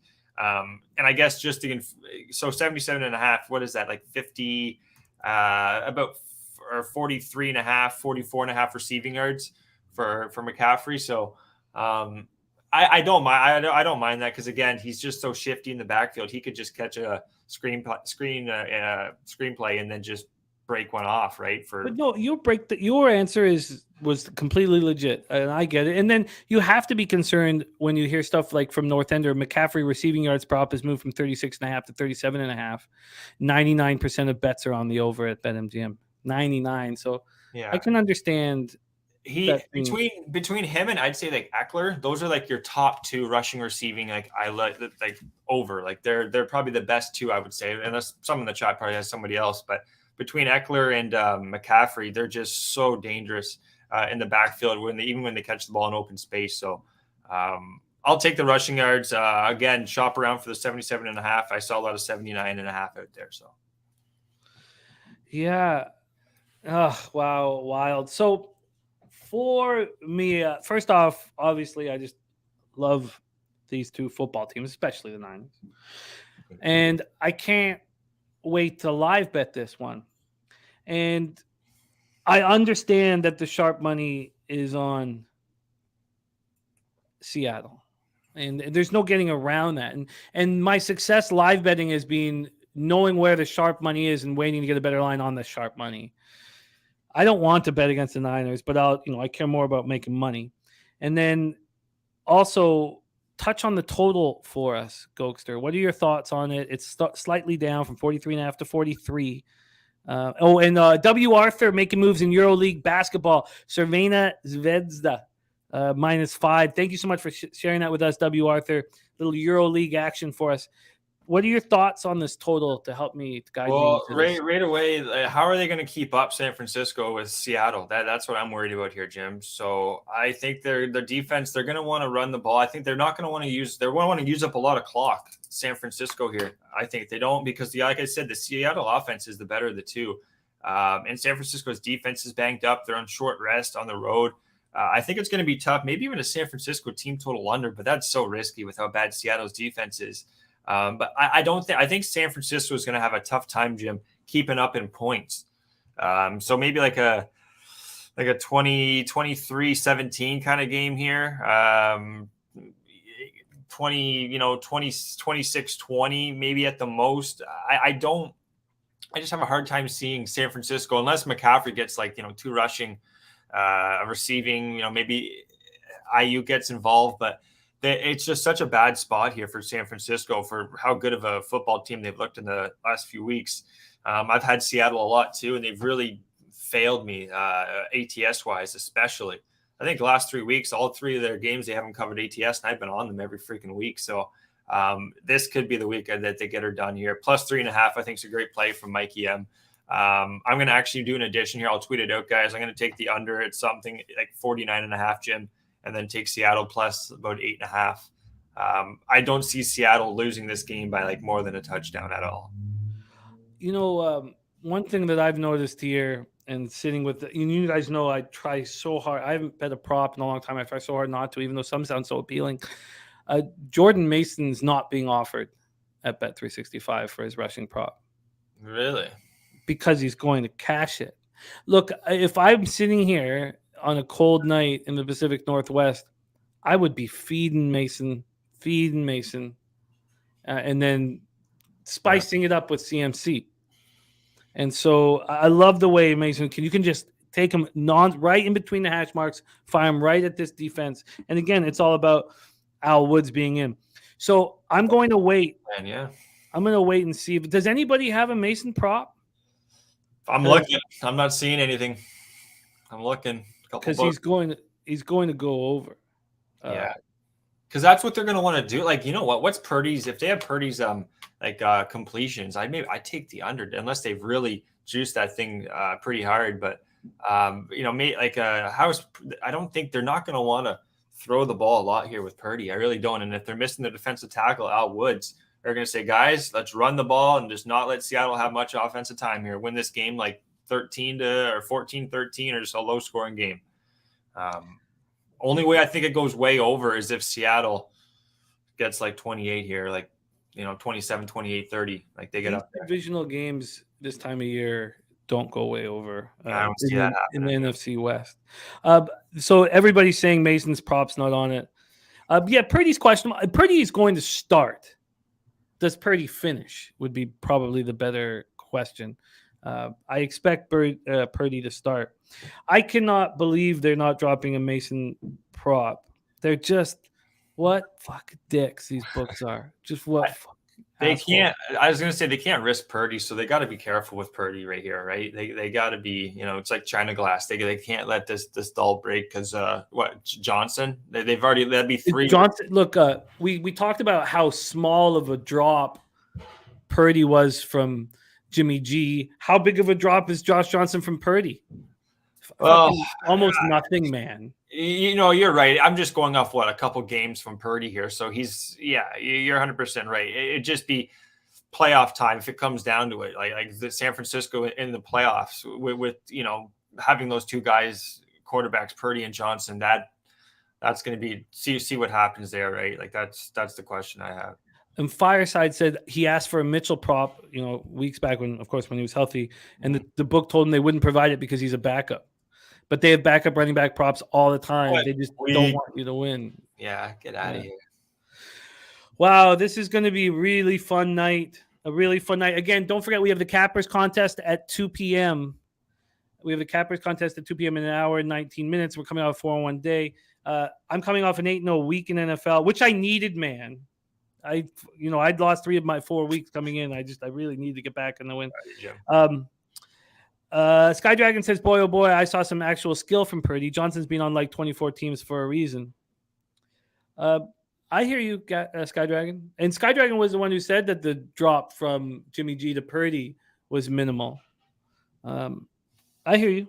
I don't look. Yeah, we saw some legitimate talent from Purdy. But look at who he has. Look at the weapons he has all over the field. Look at Cale Makar without Nathan McKinnon. Everyone's like, oh, Makar's having a bad season. No, he's not. It's just that there's no Gabe Landeskog. There's no Nate McKinnon. So Makar looks like a really good defenseman. He doesn't look like the best defenseman since Bobby Orr. Guys, we're saying Purdy's played a lot of big college games. Look, this is no slight on Purdy. I love what Purdy's done. I'm excited to watch him tonight. I'm excited to be hosting the live bet stream. So Bobano is making a rare Thursday night appearance on the show this evening. Brizzy, getting Bills Brizzy. Billy Brisbane will be making an appearance, and a host of others. So join us tonight. Okay, I just want to. You guys should. I hope I got flack in the chat for this. I said Eddie Pinero, guys on Carolina. Nice job, Gokster. It's actually Jason Myers. That's the kicker for Seattle. That's going to be the over 1.5. Just to let you guys know. Don't know how I got Pinero, and that line too. Plus 115. I'm finding there. So plus 115 on the over. Field goal kicks there. That's Jason Myers, not Eddie Pinero. Nice job, Gokster. Guys, bringing the flack on that. Well deserved, but well-deserved flack there. Good work. Nice job, Gokster. Keep him right, keep him sharp. LJ, I love that. LJ from H-Town will be on the show as well tonight. Thank you for letting me know, LJ. I love it. Connor Hellebuck has been confirmed for the Jets for Eddie Oilers, so he's moving on the Jets -1. There you have it. So Gokster is on CMC over 77.5 rush yards. Oh, what was the juice there? Well, actually, I'm just checking the book. I had it. I got it in already, minus 115, but currently it is 78.5, minus 112. So current lines will take 78.5, right? All right, that's locked in. He's on Jason Myers over 1.5 field goals, minus 115. Yeah. He's on Brandon Ayuk over 51.5 receiving yards at minus 110. George Kittle over 3.5 receptions at minus 112. And I do not have a bet going into this game, but if Al Woods is in, it's so crucial. They have to be able to stop the run, and we've been talking about it, constantly. So if Al Woods is in, we've already seen that Shelby Harris is back and he's healthy. Maybe Shelby Harris, they're going to be able to defend it better with just Shelby Harrison. Oh, he's a unit. He was on Denver. Yeah, he's a big unit in the center. Yeah. But Al Woods too. Yeah. I think I'm going to move on the under, but I would love to know about Al Woods. All right. Mr. Gokster, spectacular work, my friend. Thank you for joining us. I'll review your NHL one more time, but we're going to get into NBA and then college basketball. So thank you for your hustle. You'll see him on Tuesday. Yeah, with the legend Loshak, and you'll see him on Thursday with right here with me. And then we'll see him. Can you do NFL Pub Hub on Sunday? Yes, I can. Absolutely. NFL Pub Hub Sunday, guys. And golf. We have a PGA Pub Hub, myself, Connor Mack. It will be resuming in the new year there. So look forward to that. Century of Champions. That'll be our first week. So look forward to that. Jimmy, as always, thank you, brother, for having me on. I love capping hockey and NFL. Hopefully we can hit some more winners, plus monies, as always. Come in clutch, guys. Be good. Cap some winners. Get that cash. And it's been a while here, Jimmy, but leche, elos. Oh, it's nice to see. It's nice to see you handle the shaft nice. There we go. That is NFL, and we have NHL locked in. Now we move on to NBA, coming off a 3-2 night plus 0.8 units. I thought we read the card nicely. It should have been a 5-2 night, but I was a little hesitant, and I've been bad this year. We are always transparent and honest with our records, regardless of them. Oh, and look, Daniil Tarasov in goal for the Blue Jackets tonight. Sorry, Lee. We got to stay focused. Can't go back to it. Can't go back to that comment. NBA's been tough. We started off bad last year, ended up just under 18 units. We got our NHL back into the black, and we have a lot of work to do on our NBA. 41-50. Disappointing. 45.1%. Down 13.9 units. ROI minus 15.27%. Average line minus 110. Disappointing. But we have a great group of cappers in the chat as well. And I know that we will end up in the black double-digit units like we've been every single year I've done this publicly, except for one, the pandemic year. All right, so let's get to work. We have 4 games in NBA, and then we have Dabby Cab joining us for NCAA basketball, where we're being excellent. But we're not talking about NCAA basketball here. We're talking about NBA. So let's go. We start at 8 p.m. Eastern. Miami Heat, 13-15, 4-9 on the road at Houston Rockets, 9-18, 6-5 at home. Toyota Center in Houston, Texas. Look at that 6-5 record for these Rockets at home. Miami 3-2 over their past 5, playing at a pace of 96.10 possessions a game. Houston has slowed their pace down dramatically from this year compared to last year. They're now playing at 96.96 possessions a game. Let's start with the line history here in this one, and then we will move over to the cash flow and then discuss whether we are making moves. I've made no bets thus far on the card, but there are some I'm very close to moving on.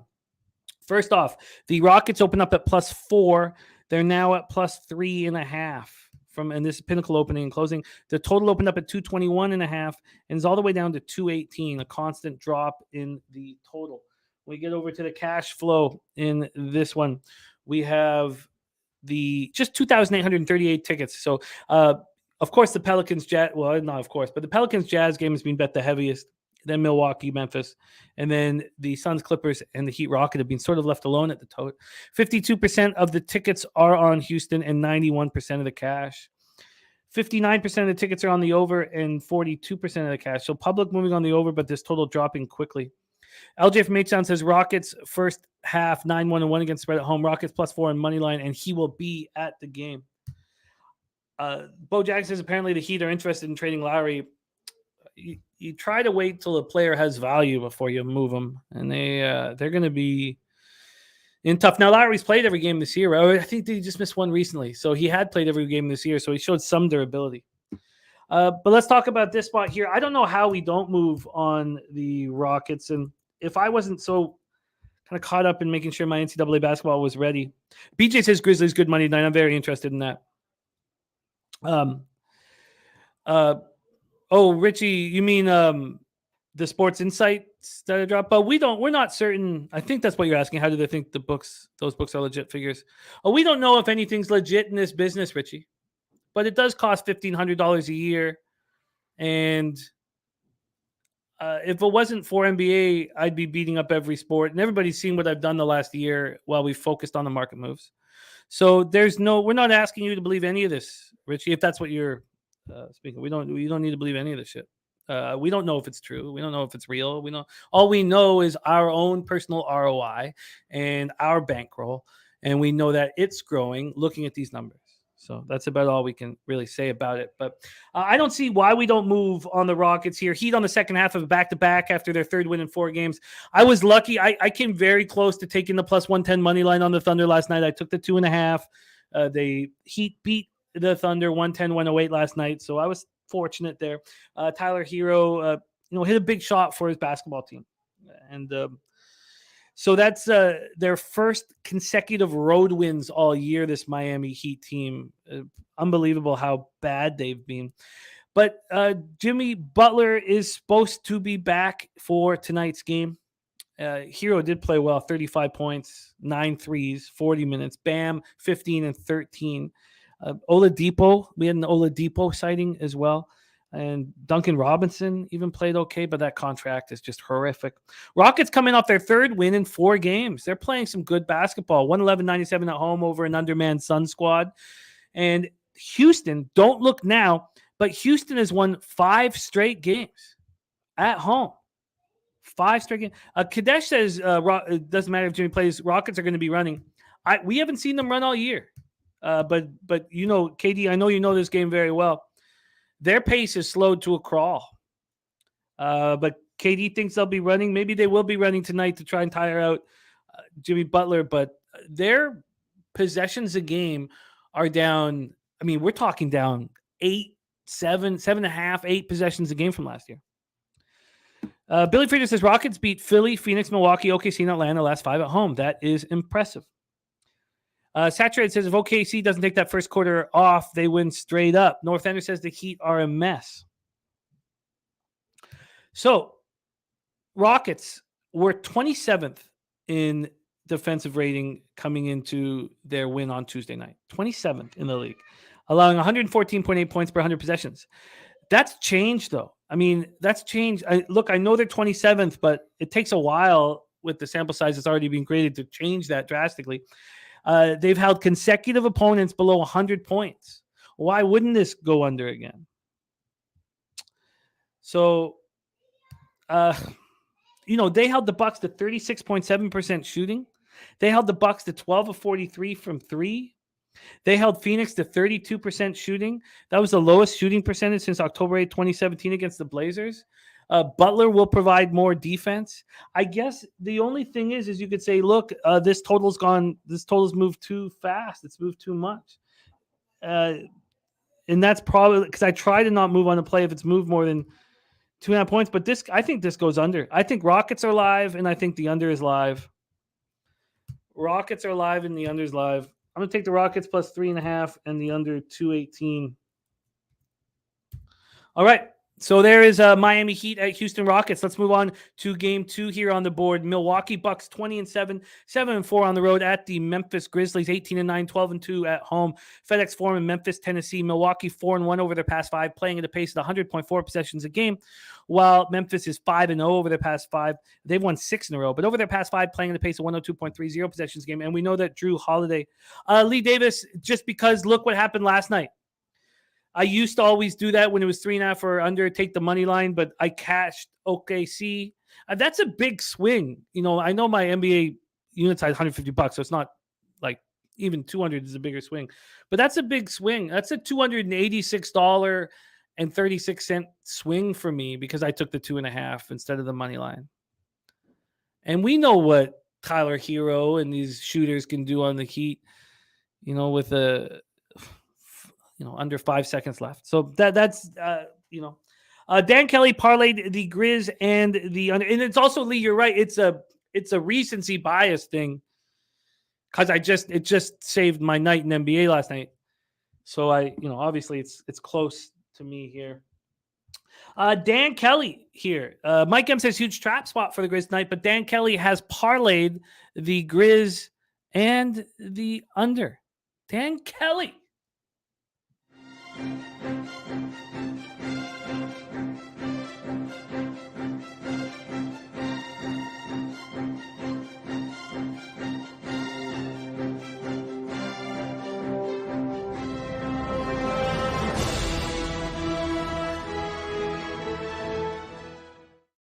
Alvin Smith, great to see you. Let's talk about the line movement here for the Grizz. They opened up -1.5. They're now at -2, a half-point move towards them. This total opened up at 227 and is right where it started. Now, it did drop to 226.5. It did go up to 227.5, but now it's right back where it started. There's Ski Profit in the house. Great to see you, Ski. And he says, listen to Dan Kelly.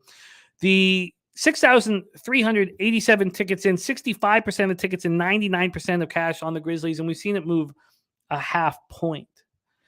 68% of tickets and 88% of cash on the over. Oh, and he also put in Miami team total under.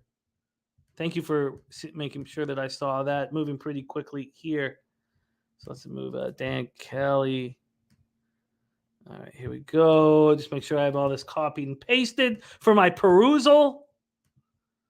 And he is also on the Grizz and under parlayed. So Dan Kelly moving on the under when these big bets have come in on the over, but it's standing right where it is. And obviously we see big bets on these Grizzlies. Bucks come in off their 5th win in 6 games, 128-111 at home over the Warriors on Tuesday night. Of course, Nut Flush Allen cashed on their first quarter.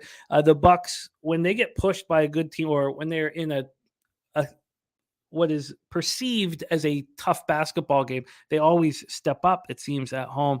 And Nut Flush got that cash. 30, 12, and 5 from Giannis. Bobby Portis, too, 25 and 11 off the bench. He's a monster. Chris Middleton, 20 points. So Middleton got off to a slow start since the wrist surgery in July, so he's stepping up. Memphis comes in off their 6th straight win, 128-103 at home over the Hawks on Monday night. 6 straight wins, 8 of their last 9, and Tyus Jones has been a big piece of the puzzle in that 128-103 beatdown of the Hawks on Monday. Tyus goes for 22 points, 11 assists, 3 steals. Ja was out of the lineup, so was Steven Adams, but Jaren Jackson was a beast, tied the franchise record with 8 blocks, 15 points, 7 boards. Ja is not on the injury list right now. He is good to go here. So let's take a look. Here we go. The question is, do we want to mess with the I want the Grizzlies. I was hoping to see a bigger market move than a half point. Hoping. I was hoping. But I did want the Grizzlies coming into this, and I'm sure everybody else did. And you got this team that are 12-2 at home. There's no Drew Holiday. This game means something to both teams, but Mike M says 5th home game and about to go on the road. BJ says bad spot for the Bucks in his opinion. I'm interested in both the looks that Dan's on. I'm going to need to sit with it a little longer, but I'm interested in both the Grizzlies and the under. I think this will be a highly contentious basketball game. Alvin Smith says everyone on Memphis, give me the Bucks. Look, I get it. We know that NBA works that way as well, so I completely get it. All right, that's the big game, the highlighted game of the day. All right, let's move on. Next up for us at 9 p.m. Eastern, New Orleans Pelicans, 18-9, 6-6 on the road at the Utah Jazz, 16-14, 10-5 at home. We're at Vivint Arena in Salt Lake City, Utah. We got to see these teams play on Tuesday night right here, and I love the opportunity. And look at that, Atlanta and the Raps not to make the playoffs, both in the plus 250 range. So does that include not – so you can get into the play-in game and not make the playoffs, right? The DG, you can get in a playoff game. If you don't, that's the play-in. You have to qualify from the play-in game to make the playoffs, right? That's got to be it. It's got to be it. Yes, okay. I'm interested in both of those, especially the Raps. But I'd need to study it much more. I'm going to take the note of that, Sky Dragon, because that look on the Rangers to make the playoffs, I think, was a thing of beauty. And you already saw your Kraken not to make the playoffs. All right. Okay, so let's keep rolling here. Next up for us, the Pelicans Jazz. So Pelicans 4-1 over the past 5, playing at a pace of 100.11 possessions a game, while Utah is 2-3, playing at a pace of 100.9 possessions a game. Let's go into the line history and then the cash flow. We have NCAA action up next. Dabby Cab waiting in the wings, ready to attack. Pelicans Jazz. Let's start here. We have the Jazz opening up at +2. They're now +1. So a slight 1-point move towards them. This total opened up at 231.5 and is now 232. Let's move over to the cash flow here. 8,516 tickets in, 67% of tickets, 64% of cash on the Pelicans, expecting the Pelicans to bounce back off that loss. And it was a bad loss. 63% of tickets, 69% of cash on the over. Move over there. What did this total do here quickly? This total is up a half point. Both teams playing at decent pace. These teams met here on Tuesday night. So that 121-100 loss snapped the Pelicans' 7-game winning streak. And this is a very high-scoring offense in the Pelicans. They were held to its second lowest scoring total of the season by the Jazz. The Pelicans shot 39.8% from the field. They were 4 of 27 from 3. And nobody but Valanciunas did much of anything. Valanciunas was the only New Orleans player, or starter, I should say, with a positive plus-minus. Williamson, Zion, 26 points. He was held to just 26 minutes because of foul trouble. Malik Beasley was one of 6 Utah scorers in double figures. Malik went for 21. Lauri Markkanen, 19 and 11. He had been sick. Nickeil Alexander-Walker went for 19 and 6. Vanderbilt, 18 and 14 and 6. You have to expect them to bounce back here. Don't you? Kadesh says Jazz 2-0. He's on Pels already too. Jonathan Muniz says love the Pellies here. How do they not bounce back against after that drubbing? Now, they are 6-6 on the road, and like BJ saying, Jazz are a good home team. Jazz 10-5 at home, but you just have to think that the Pelicans will bounce back here. Dan Kelly on third quarter Utah Jazz. And for me, I would have to think that the Pelicans will be ready to go early after the beatdown they took. I mean, if when it comes down to it, that the Pelicans are 6-6 on the road, the Jazz are 10-5 at home, this is basically a pick 'em. So you're betting on the Pelicans because you expect them to bounce back. And if they're going to bounce back, then wouldn't it be the first quarter that we would expect that bounce back to take place? If over the course of 48 minutes, the Jazz at home are better than the Pelicans on the road, I mean, I know the sample size is small and probably not fair to say at this point. You have to think that they come out early. And you already see that based on Dan Kelly's database, he is on the Jazz third quarter. Knudel says if you'd like the bounce back, Pel's first quarter, he likes the first quarter over. Well, I do. Kadesh says Jazz smoke fest. No, I feel you. I just think the Pelicans have an answer right off the hop. Angry Pelican squad sitting there for 2 days and fucking Utah with nothing to do. All right, Pelicans first quarter. I'm moving on Pelicans first quarter. Let's see what Sammy says. Jazz played the Grizz in the home and home back-to-back. Jazz won game one. Everyone said Grizz would get revenge. Utah smacked them again. I would want to see the Pelicans minus 2.5 to take them. I get it. Johnny Gunn says reverse line movements keeping me on Utah. I get that. Yes, I have the injury report up here, right here. There's no feeling here that, let me just pull this up. Yeah, Bain's out till January 7th. So there's no, he's not coming back anytime soon. And Dan Kelly's got Memphis money line in that parlay. All right, so that's it. I'm Pelicans first quarter. Let's move on to the final game on the board here. 10:30 p.m. Eastern. Phoenix Suns 16-12, 4-9 on the road to LA Clippers 16-12. Oh, sorry, that is the Clippers record 16-12, 4. No, Jesus, sorry you guys. Sorry, it was a lot of prep and some of my copy and paste didn't work well. Phoenix on 16-12, 4-9 on the road, and the Clippers in home record. Jesus, I apologize for this. Let's get that up here, and here we go.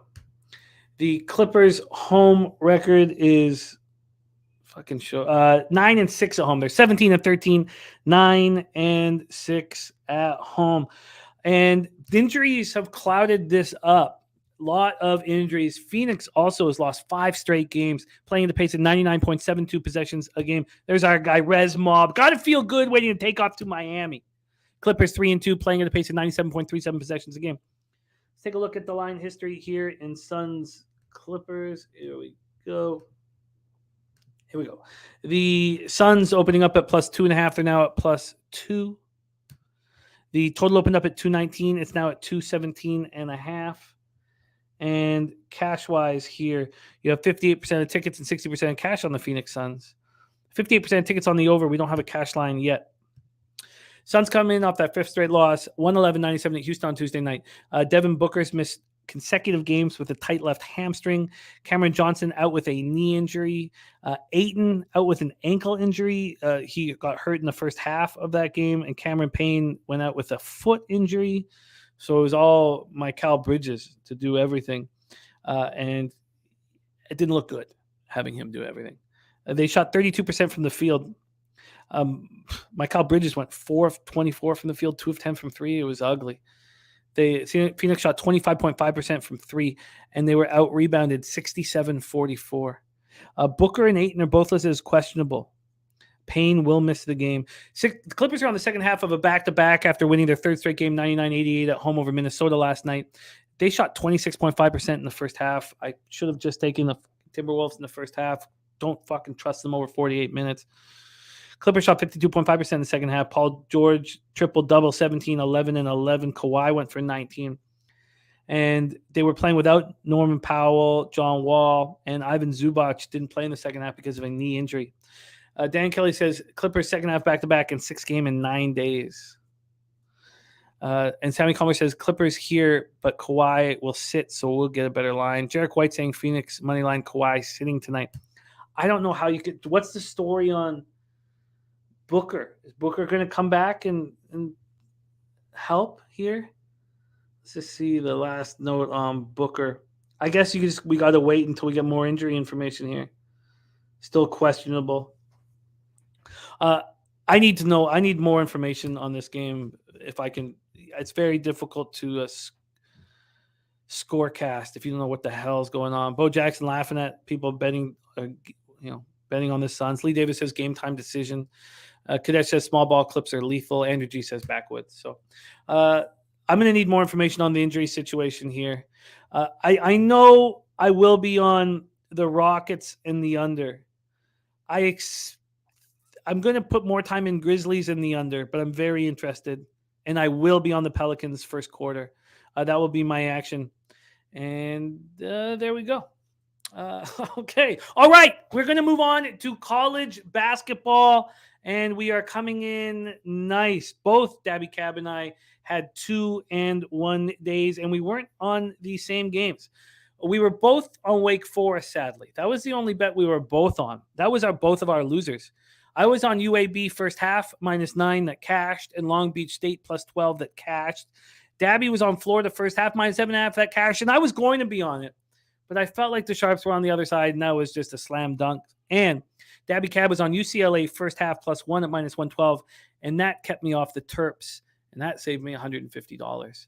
And let's bring him on right now. He's 8-7 on our show, hitting at 53.3%, +0.31 units, ROI +2.07%, average line -109, coming to us from Dallas, Texas. Please welcome Dabby Cab to the show. Dabby, how are you, my man? Oh, good, Jimmy. I'm excited about this game tonight, too. I think I'm going to have to be live betting with you tonight. I'm excited to get up in there.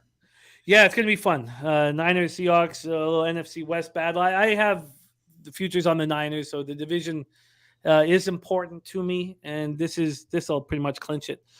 Elon up 7 at the half, Ryan. Ooh, wow. We did open by breaking down that game, Elon Presbyterian, and wow, Elon looking for their first Div 1 victory here.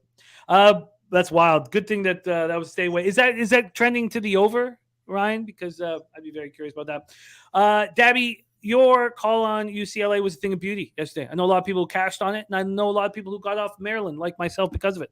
Excellent work. Thanks, man. Yeah, that was a tough one. I had to go with just the fact that I felt like UCLA is just a better team. That's a tournament. UCLA is a team that can make a run in the tournament this year, and I said that yesterday. They absolutely are. And Maryland, we saw what happened. It was good. I was glad to have it. And Andrew, I didn't cut my hair. I can just always make it look like I did under a cap. All right. Let's get to work, my friend. This is a very interesting card. Tricky one, a lot of small schools. But our first game is a big one. And your record is up to date right now. You are in the black slightly on the show, and it's nice to see. Keep it up, and let's go. We start at 7 p.m. Eastern. The Lehigh Mountain Hawks, 4-4, 1-3 on the road at the number 22 ranked Wisconsin Badgers, 8-2, 3-1 at home. We're at the Kohl Center in Madison, Wisconsin. Jose, I had to stare at my NBA record for 2 games. We can't get that fucking NCAA record up there.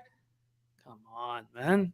Okay. He said I had to stare at my NBA record. Oh, it'll be up. He says it'll be up. Okay, thank you. God, it's hard. It's the transparency and honesty is very difficult, and not difficult to deliver, but just difficult to look at sometimes. So okay, thank you, Jose. Sorry, I just that was fucking tough, man. Okay. Let's go here. Lehigh Mountain Hawks at number 22 ranked Wisconsin Badgers, 8-2, 3-1 home. We're at the Kohl Center in Madison, Wisconsin. Let's start with the line history here, Cab. We move over here, and there we go. We have get up here. All right, Lehigh, Wisconsin. There are actually some interesting spots here tonight. Wisconsin opened up at -23 at Pinnacle. That was at 8:08 this morning. Let's just see what BetOnline opened them up at, because we know they would have gotten early. They opened them up at 22.5 yesterday at 12:44 p.m. So BetOnline opened this total up at 133.5. It's now at 133. Pinnacle opened this line up at 133.5, and they've dropped it to 132.5.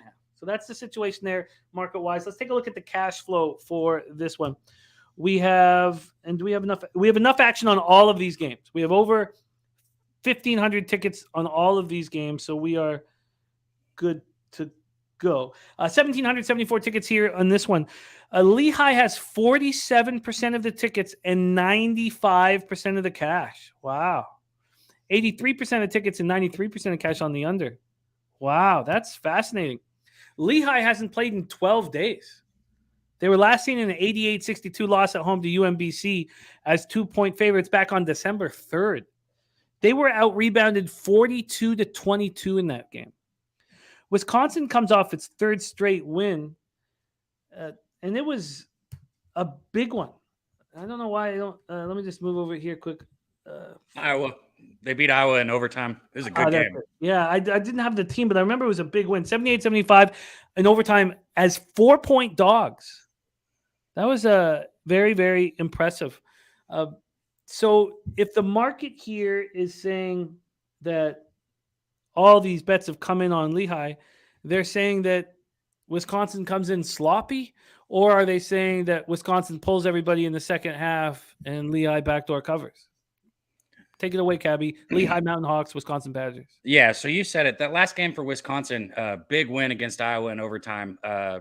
Tyler Wall had 21 points, the senior guard in that game. He's averaging 14.6 this game, or 14.6 this year, 6.9 rebounds. He's been great. Wisconsin's been winning with defense. That's what they do. It's what they've done. We know that. Only allowing 61.3 points per game. Lehigh on the other side, they're only putting up 71.1 points per game. They're allowing 73. They're only shooting 41.9% from the field. In this season already, with games like this, one of the things I like to look at is what's happened in this same situation. Lehigh has failed to cover as a 17-point dog and a 22-point dog already this year. Wisconsin's 6-1 its last 7 against the spread. Lehigh is 1-4 ATS last 5. I'm not betting this, but I could only bet. I'm not taking the points here and holding on and crossing my fingers. It's just because it doesn't really even add up to it, if that makes sense. Yeah, I get it. If we were to look at this one other way, if there's Lehigh plays at 75.2 possessions a game, so they play with some speed here. What is Whiskey playing at? Let me pull up Whiskey here, because my thought is if they think that Wisconsin could possibly come in here sloppy, at least with some of the big bets coming in on Lehigh, if they think that, or they think that in the second half Whiskey, opens up the bench and plays a bunch of bums, then, and the under is moving slightly, the big bets are on the under. Would we look at a first half under when we know Wisconsin is going to be playing their best players? Actually, I didn't think about that as a bet in this game, but that does sound pretty good. I mean, it kind of makes sense. Wisconsin's going to play, even if they come out a little bit flat, they're going to play good defense at home. Yeah. All right. I think, why can't I pull this up? I think that's the look that I'm leaning towards is, expecting maybe sloppy play, but at least defensive intensity. I wonder, I think this is the look. I lean towards moving on this. Mike M says Whiskey doesn't come out flat. They get up and put in the scrubs. I mean, I would only go Wisconsin. I'm not doing it. So Robert Irvine says Wisconsin's played 3 tough games. Not sure Whiskey comes in here, balls out. I think that's the case. I think that's what the gamblers right. are That thinking. That's what people the money that's what they have to be thinking. That Iowa win was huge for Wisconsin. I mean, they were losing. I don't know if you saw the game, but Wisconsin was up by 5 points with no time on the clock, and Iowa hit a 3, or no, they hit a 2, and then they stole the ball and hit a 3 like at the buzzer to go to overtime. And Wisconsin was down. I mean, that was a hell of a fight that they had to put up to win that game because they were down 4 points at one point in overtime. Wow. I think this makes sense. Is the first half under. All right. I am going to be moving on the first half under in Lehigh Mountain, Wisconsin Badgers. Let's move on to the second game on the board. 7 p.m. Eastern. Stony Brook Seawolves 3-7, 0-5 on the road at the Wagner. Seahawks 4-4, 2-0 at home. We're in Staten Island for this one. Let's take a look at the line history for Stony Brook Wagner. Wagner opening up at -7. They're now at -6. That's interesting. I really thought Wagner's just coming off their second straight loss, 72-59 at Fordham 9 days ago on December 6th at 8.5-point dogs. But it was the finale of 4 straight road games for the Seahawks. And my first thought was that will toughen them up and have them ready to go here at home, where they've only played 2 games and they're undefeated there. This total's gone from 129 to 131. Obviously, the market thinks differently than me. Let's go into the cash flow for this one. 1,977 tickets in, 45% of the tickets, 64% of cash on Stony Brook. So, and then 92% of the tickets are on the under, and we've seen it go up 2 points. So, market's very confusing and not helping. Stony Brook snapped their 2-game losing streak with a 71-64 victory on Monday. They were at a pick'em in that one. Take it away here for us, Cab. Anything interest you? Because the market is not helping me. Stony Brook, Wagner. Both these teams, man, they allow more points than they fucking put up each game. Stony Brook's putting up 64.2 points a game. They're allowing 71.6. Wagner's putting up 65.5, allowing 67.5. We look at some of the trends for them. Stony Brook is 5-17 ATS last 22 road games. Wagner is 6-2-1 last 9 home games and 9-4 last 13 games following an ATS loss. Like I said, both these teams kind of struggle. But if you look at numbers here, Wagner has the slightly better numbers. They have the better record, right? And they're coming back home. You said it. That's the narrative that I think, like, if I was going to go with the side here, it would be Wagner, simply because they're coming off those 2 losses, after a tough stretch, and they're coming back home where they're 2-0, where they've respected their home court at least. And like I said, I think that's the angle there, is the fact that they're coming back home where they're comfortable. And, I do think they are slightly a better team also. Yeah, that's the angle. That would be the angle that I would bet, but I'm not going to go up against the bigger bets coming in on the opposition and the market moving on their behalf. I've already got a look. Like, if it came down to me not having enough action, Jake Valent saying Presbyterian laying an egg. If you only bet on the market and didn't study the game at all, you would have been on Elon. But if you study that basketball team, how horrible they've been, it was hard to bet them. Lee Davis liking Wagner, Robert Franklin liking Wagner. I can't do it, though, if the big bets are on the other side. But that was like my for sure angle that I thought I'd be. I'll still put some question marks beside Wagner so I can look at it again. But that will be no business. That'll be no business for me. All right, let's move on. 7 p.m. Eastern. Chattanooga Mocs, 7-3, 2-2 on the road at Middle Tennessee. Blue Raiders, 7-3, 3-0 at home. Murfreesboro, Tennessee for this one at the Murphy Center. Let's take a look at the line history here. Chattanooga's been good this year. Let's see what we are dealing with here for this one. Chattanooga opening up as 5.5-point dogs. That's where they stand now. They got up to 6 and is down to 5 at times. Sitting at 5.5 right now. This total opened up at 139 and has dropped to 138. Smith Legacy saying Nichols -8 may be too many points. I'm looking forward to talk about that one. Let's take a look at the cash flow for Chattanooga, Middle Tennessee. 2,889 tickets. This is the most bet game thus far on the, with our information. 71% of the tickets on Chattanooga. 95% of the cash on them as well. 80% of tickets on the under, but we don't have a cash flow there. Interesting.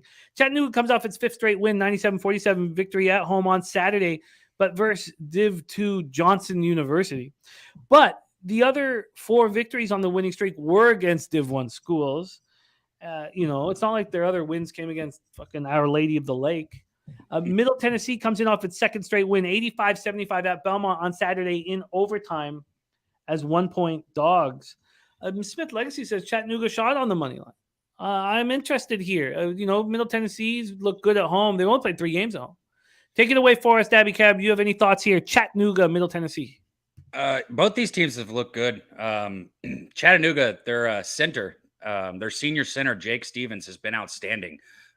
He's had at least 19 points this year on 6 different occasions, including a 31-point game against Milwaukee. He's averaging 21.4 points per game, 9.5 rebounds per game. Like I said, he's just been outstanding. They've got 2 other solid players too, in Jamal Johnson and the senior guard Davis. The junior guard Davis. So they've got good players from top to bottom. I like this Chattanooga team. On the other side, Eli Lawrence, he scored double digits in the last 3 games. He's shooting only 42% though. So a lot of what Middle Tennessee is putting up is not on good shooting percentage. Chattanooga is flat out the better offensive squad. They're putting up 106.6 points per 100 possessions. And when you look at it on the other side, Middle Tennessee, they're only shooting 29.4% from deep. So if you kind of bring this all in together, they're gonna rely on being in the paint, and I think Jake Stevens is gonna handle that for Chattanooga. So I like Chattanooga here. I just I'm not on it, but I do like Chattanooga. I don't hate that money line look by Smith either. I mean, got to take shots sometimes, right? I like it too. I wonder if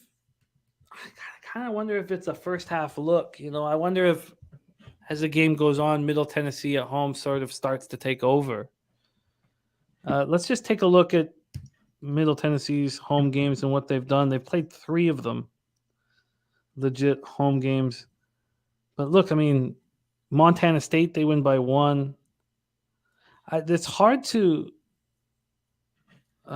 Stephen F. Austin. I think that the best time for me to back Chattanooga, I think, is just early in the first half. Johnny Gunn says, my best bet of the day is Middle Tennessee first half and full game. Says, love the spot. Johnny Guns, could you add to that? Let me know why it is. Could you add to that? Because I'm very close to moving on the mocks in the first half, plus the points. Would they give me a 3? Let me just see what the mocks are.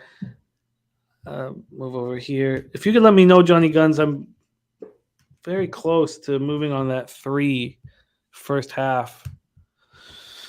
Okay. I'll wait and hear what Johnny has to say, but I'm interested in the mocks. All right, let's move on. Next up for us, 8 p.m. Eastern. By the way, we are 1 game away from Matty Ice's taint play of the day. But next up for us, 8 p.m. Eastern, the Louisiana Ragin' Cajuns, 9-1, 2-1 on the road at McNeese Cowboys, 3-7, 2-2 at home. Legacy Center in Lake Charles, Louisiana, where Dabby Cab was just at the Golden Nugget. Oh, we're going to be back soon. That was too much fun. And we took too much money from the sportsbook. Shout out to OG Slaughter, man. Killed it. It was a lot of fun. No, it looked like you guys were having a great fucking time, man. All right, let's take a look at the line history here for Louisiana McNeese. McNeese, I'm telling you, man, they've had a tough schedule. McNeese opening up at plus 13. They're now at plus 12.5. They did go down to plus 12. Total-wise, it opened up at 138.5 and is now at 140. It's going up. Let's take a look at the cash flow here. 1,672 tickets, 50% of tickets, 70% of cash on McNeese. Wow. Louisiana comes off its 4th straight win, 98-63 at home over Div 2 Louisiana Christian on Monday. 2 of these 4 wins have come against Div 2 opponents. McNeese comes off its 4th loss in 5 games, but look, it's just going to make you better. 77-40 at Iowa State, 26-point dogs. They don't cover, but they faced a much tougher schedule than Louisiana. I wanted to see that the tickets were in on McNeese because I'm going to back them. I think they can stay in within double digits. I think this will be a much easier spot than they just faced, and they're at home at the Legacy Center. The question is, maybe I'd rather have them first half. Maybe the Ragin' Cajuns kind of slowly take over.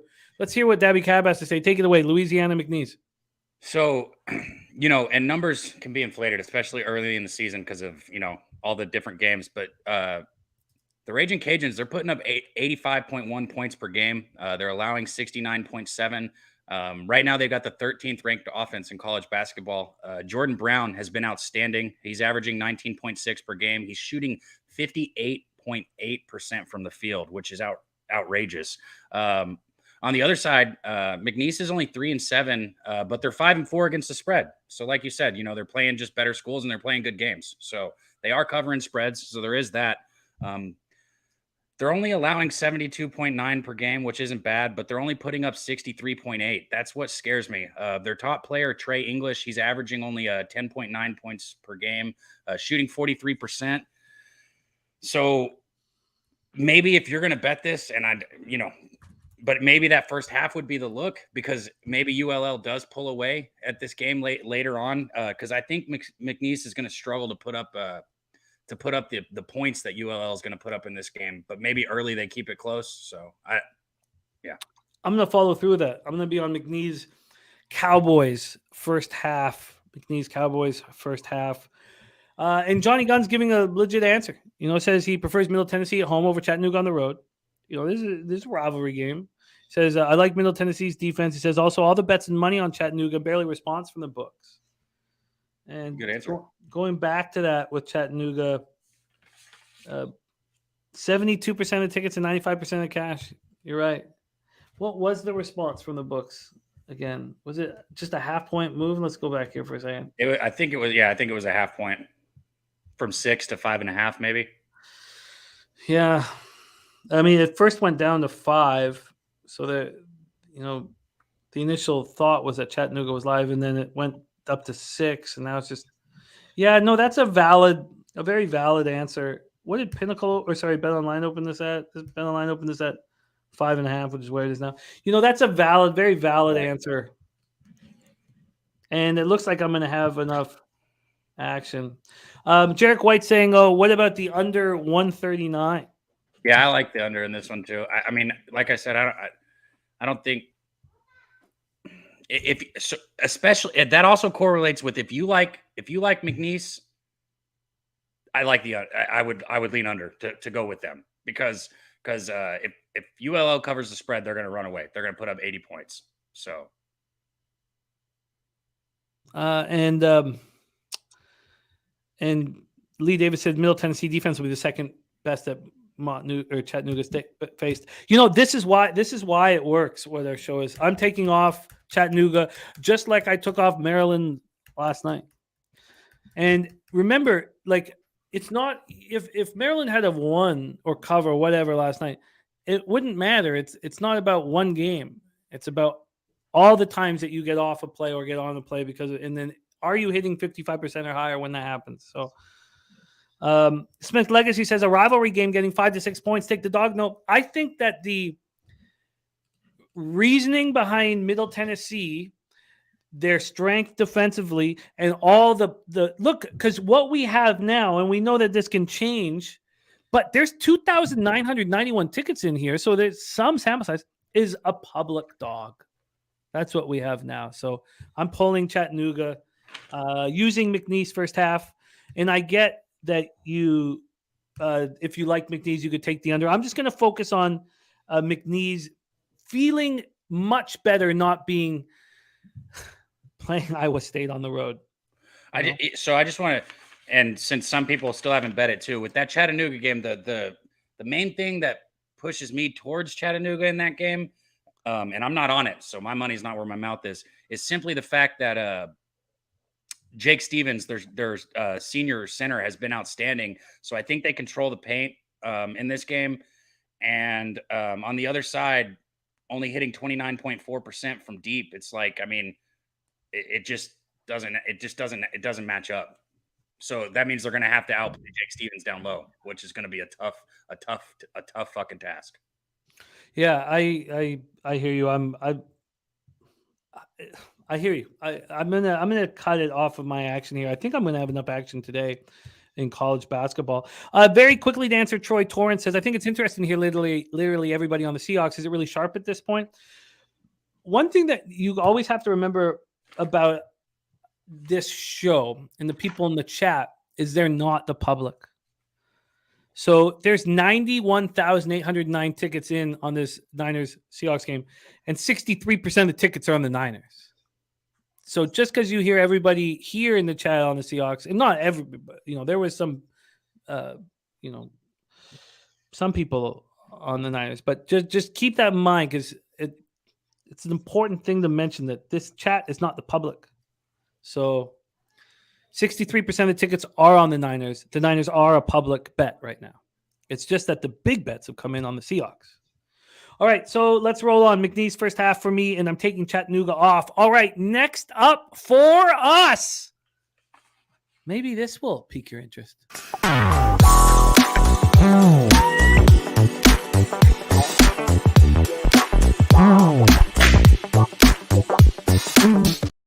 The taint play of the day is next. And there's our guy Sharpie. Says the Seahawks ain't getting my money. Says our guy Sharpie. Look, I hope they don't get any of my. I'm certainly not betting on them pregame. Matty Ice taint play of the day. Southeast Louisiana Lions opening up their Southland account. Conference play here at David R. Stouffer Gymnasium in Thibodaux, Louisiana, against the Nichols Colonels. Let's take a look at what we are dealing with here line-wise. Southeast Louisiana Nichols. We have Southeast Louisiana opening up as 8-point dogs at Pinnacle. They're now 7.5. That move happened at 10:04 this morning. Let's see what Bet Online did with this. They opened up at 7.5 and it's still at 7.5. And there's been an 8-cent move to Nichols at this price. And they moved it to 8. And they moved it to 8.5 at 9:13 this morning. Interesting. But it's come back from a total side of things. Total's at 156.5 and is now at 156. There's the Fowlish Hound in the house. We have a big show starring Dabby Cab and the Fowlish Hound and Dutch Boy Fresh on December 23rd. Big show coming up.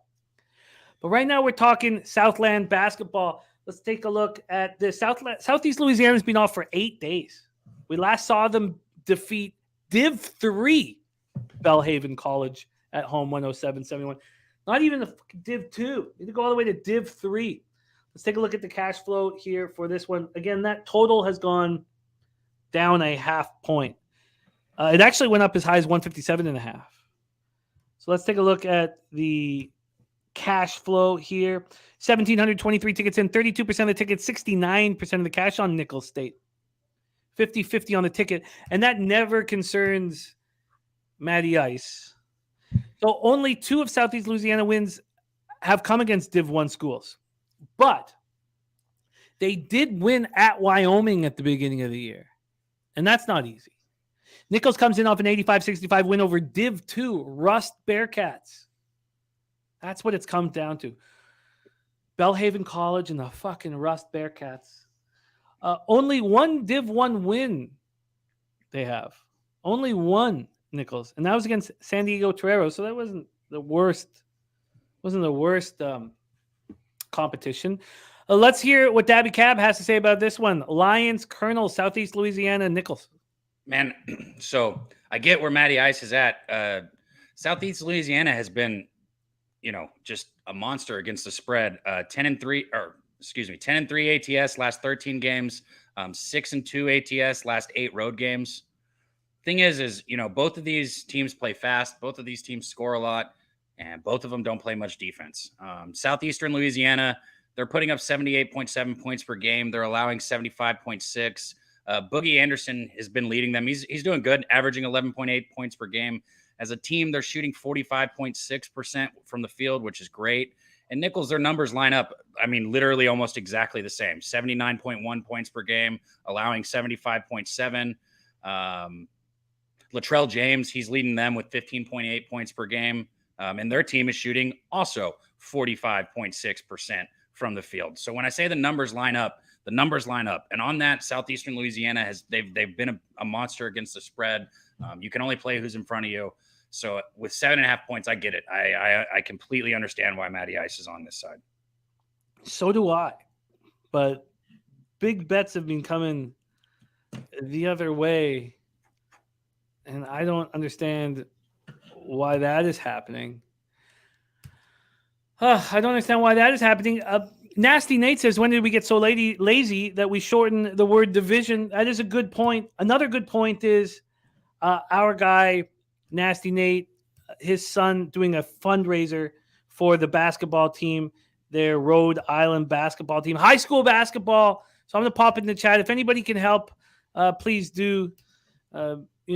Low Bag fam, we look after each other's families. And this is for the Narragansett Mariners. And I promise you, if any of you had one up, Nate would donate for you guys because he's family right there. Nate's my guy. Shout out to Nate, man.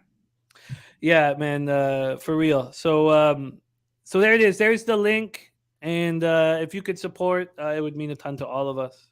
So, yeah, I get why Matty Ice is on Southeast Louisiana. For me, I run a fucking tight ship these days, and I just won't go against what I perceive as sharp action. I perceive it here on Nickel State. So I'm going to cheer on Matty Ice and the boys. Are you making anything official for this spot? I'm not. No. Let's move on. 8:30 p.m. Eastern. North Alabama Lions 6-4, 2-4 on the road. The Colorado Buffaloes 5-5, 3-1 at home. We're at CU Event Center in Boulder, Colorado. And we remember the Colorado State-Colorado game. Fuck that game. It was a rough game, but the whole idea was Colorado State can't win on the glass, so they have to they have to hit their buckets. If they're not shooting well on the outside, they're going to lose by 30 points. Like, it's not going to be close because they can't succeed on the glass. And that was a 2-game. That snapped a 2-game losing streak for Colorado, 93-65. They were 4-point favorites in that spot. Let's take a look at the line history here for North Alabama, Colorado. Colorado opening up at -21. They got up to -23. Now sitting at -22. From a total standpoint, opened up at 147. So Colorado plays their biggest rival and destroys them at home. Now they've been off for a week, and North Alabama comes down. I just feel like they might not be sharp here. North Alabama comes in off its second straight win, 71-63 at home over Alabama State 8 days ago, as 6.5-point favorites. Let's take a look at the cash here. 50-50, but 68% of tickets are on Colorado. And we saw them move it up to 23. 91% of tickets, 97% of cash on the over. That's a lot of money on the over, and it hasn't moved. There's been a 2-cent move to the under. Market not helping us here. Any interest for you here, Cab? North Alabama Lions, Colorado Buffaloes. I hate this Colorado basketball team, just so I can get that out there so everybody knows. So North Alabama, they started the season 4-1, but two wins were non-Div 1 teams. So, only 2 of those wins were even against Division 1 teams. They then, after that, proceeded to lose their next 3 games. And not only did they lose their next 3 games, North Alabama lost their next 3 games and did not stay within 18 points in any of those 3 games. Those 3 games would have been against UC Santa Barbara, Georgia Tech, and Memphis. Daniel Ortiz leads them. He's not bad. He's putting up 17.3 points per game. They've got a couple other experienced guards. KJ Johnson, he's been in double figures for him. And then when I say I hate Colorado, so let me get into why this. Okay, Colorado has proceeded this year to lose to Grambling as a 14.5-point favorite, and then they turned around and beat Tennessee as a 16-point dog. I don't like teams that do that kind of shit. That's way too much volatility for me. KJ Simpson's been good for them. He put up 27 against Colorado State, and he's had double digits in all 10 games. So you're watching KJ Simpson, how he's going to play here. I'm off this game simply because Colorado, they're the most bipolar team that I've ever watched. Yeah, and this could be a letdown spot for them. This matters so much more than North Alabama. In fact, I kind of like North Alabama early.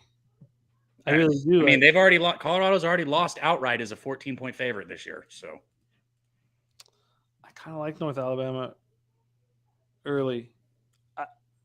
I'm not going to go up against the Sharps, but okay. All right, let's move on. Next up for us, 2 fun games out on the West Coast. UC Irvine Anteaters 7-3, 2-2 on the road at Santa Clara. Broncos 9-3, 6-1 at home. We're at the Levy Center in Santa Clara, California, and this also happens to be a FAP win spot. And FAP win is the guy's uncanny. I mean, he comes in the chat. He just delivers winners. He's a capper from Australia. He's on Santa Clara team total over 70 and a half. And we were told from cappers in the chat that that's gone up now, that the Santa Clara team total over has gone up. All right, UC Irvine, Santa Clara. Let's take a look here at what we are dealing with. We'll start with the line history. 2 games left on today's show. Don't forget, in 19 minutes, we have the cappers contest show. Let's do this. UC Irvine, Santa Clara. Look, Santa Clara opening up as 1.5-point favorites. They're now 2.5-point favorites. From a total perspective, it opened up at 143.5. It shot up to 146. Lee Davis says North Bama first half feels right. It does feel right. It does feel right, Lee, but I I guess the idea being that Colorado will slowly take over the game. But right now, 55% of the tickets are on North LA. I'm not. I think I've got enough action. I think we'll see. Let's take a look at the cash flow here. We have 2,585 tickets in, 52% of tickets, 73% of cash on Colorado. Wow. 68% of tickets, 76% cash on the under, and it's climbed. UC Irvine snapped their 2-game losing streak with an 83-71 win at South Dakota on Saturday as 5.5-point favorite. Santa Clara comes off at 6 win in 7 games, 78-75 at home over Portland State on Tuesday night as 9.5-point favorites. That was, we're talking 48 hours ago. A DC Capper is on Cal Irvine. Interesting. I thought that this, playing Portland State in a tight game just 48 hours ago could hurt Santa Clara here. Let's hear what you have to say about this one, Dabby Cab. UC Irvine, Santa Clara. Man, I tell you what, shout out to our guy Smith Legacy out there. I've been kind of aligning with a lot of what he's been putting in there. I like UC Irvine here too. I know rankings don't mean a ton, but we still look at all the numbers. They're 57th net. They're 88 Ken Palm. Shooting 41.2% from deep, which is good for 7th in the nation. That's outstanding. You look at the other side, Santa Clara, 119 net, 124 Ken Palm. They're only shooting 32.9 from deep, 41.8 from the field. The Broncos also struggled defending the perimeter. So we look at Irvine. Here's your matchup right here. Irvine right now is shooting 41.2% from deep. On the other side, the Broncos, they've already given up 104 threes this year. That's 17th most in the country. So they do not defend the perimeter against a team that's coming in 7th in the nation, from deep. So also, Broncos haven't covered in 5 straight games.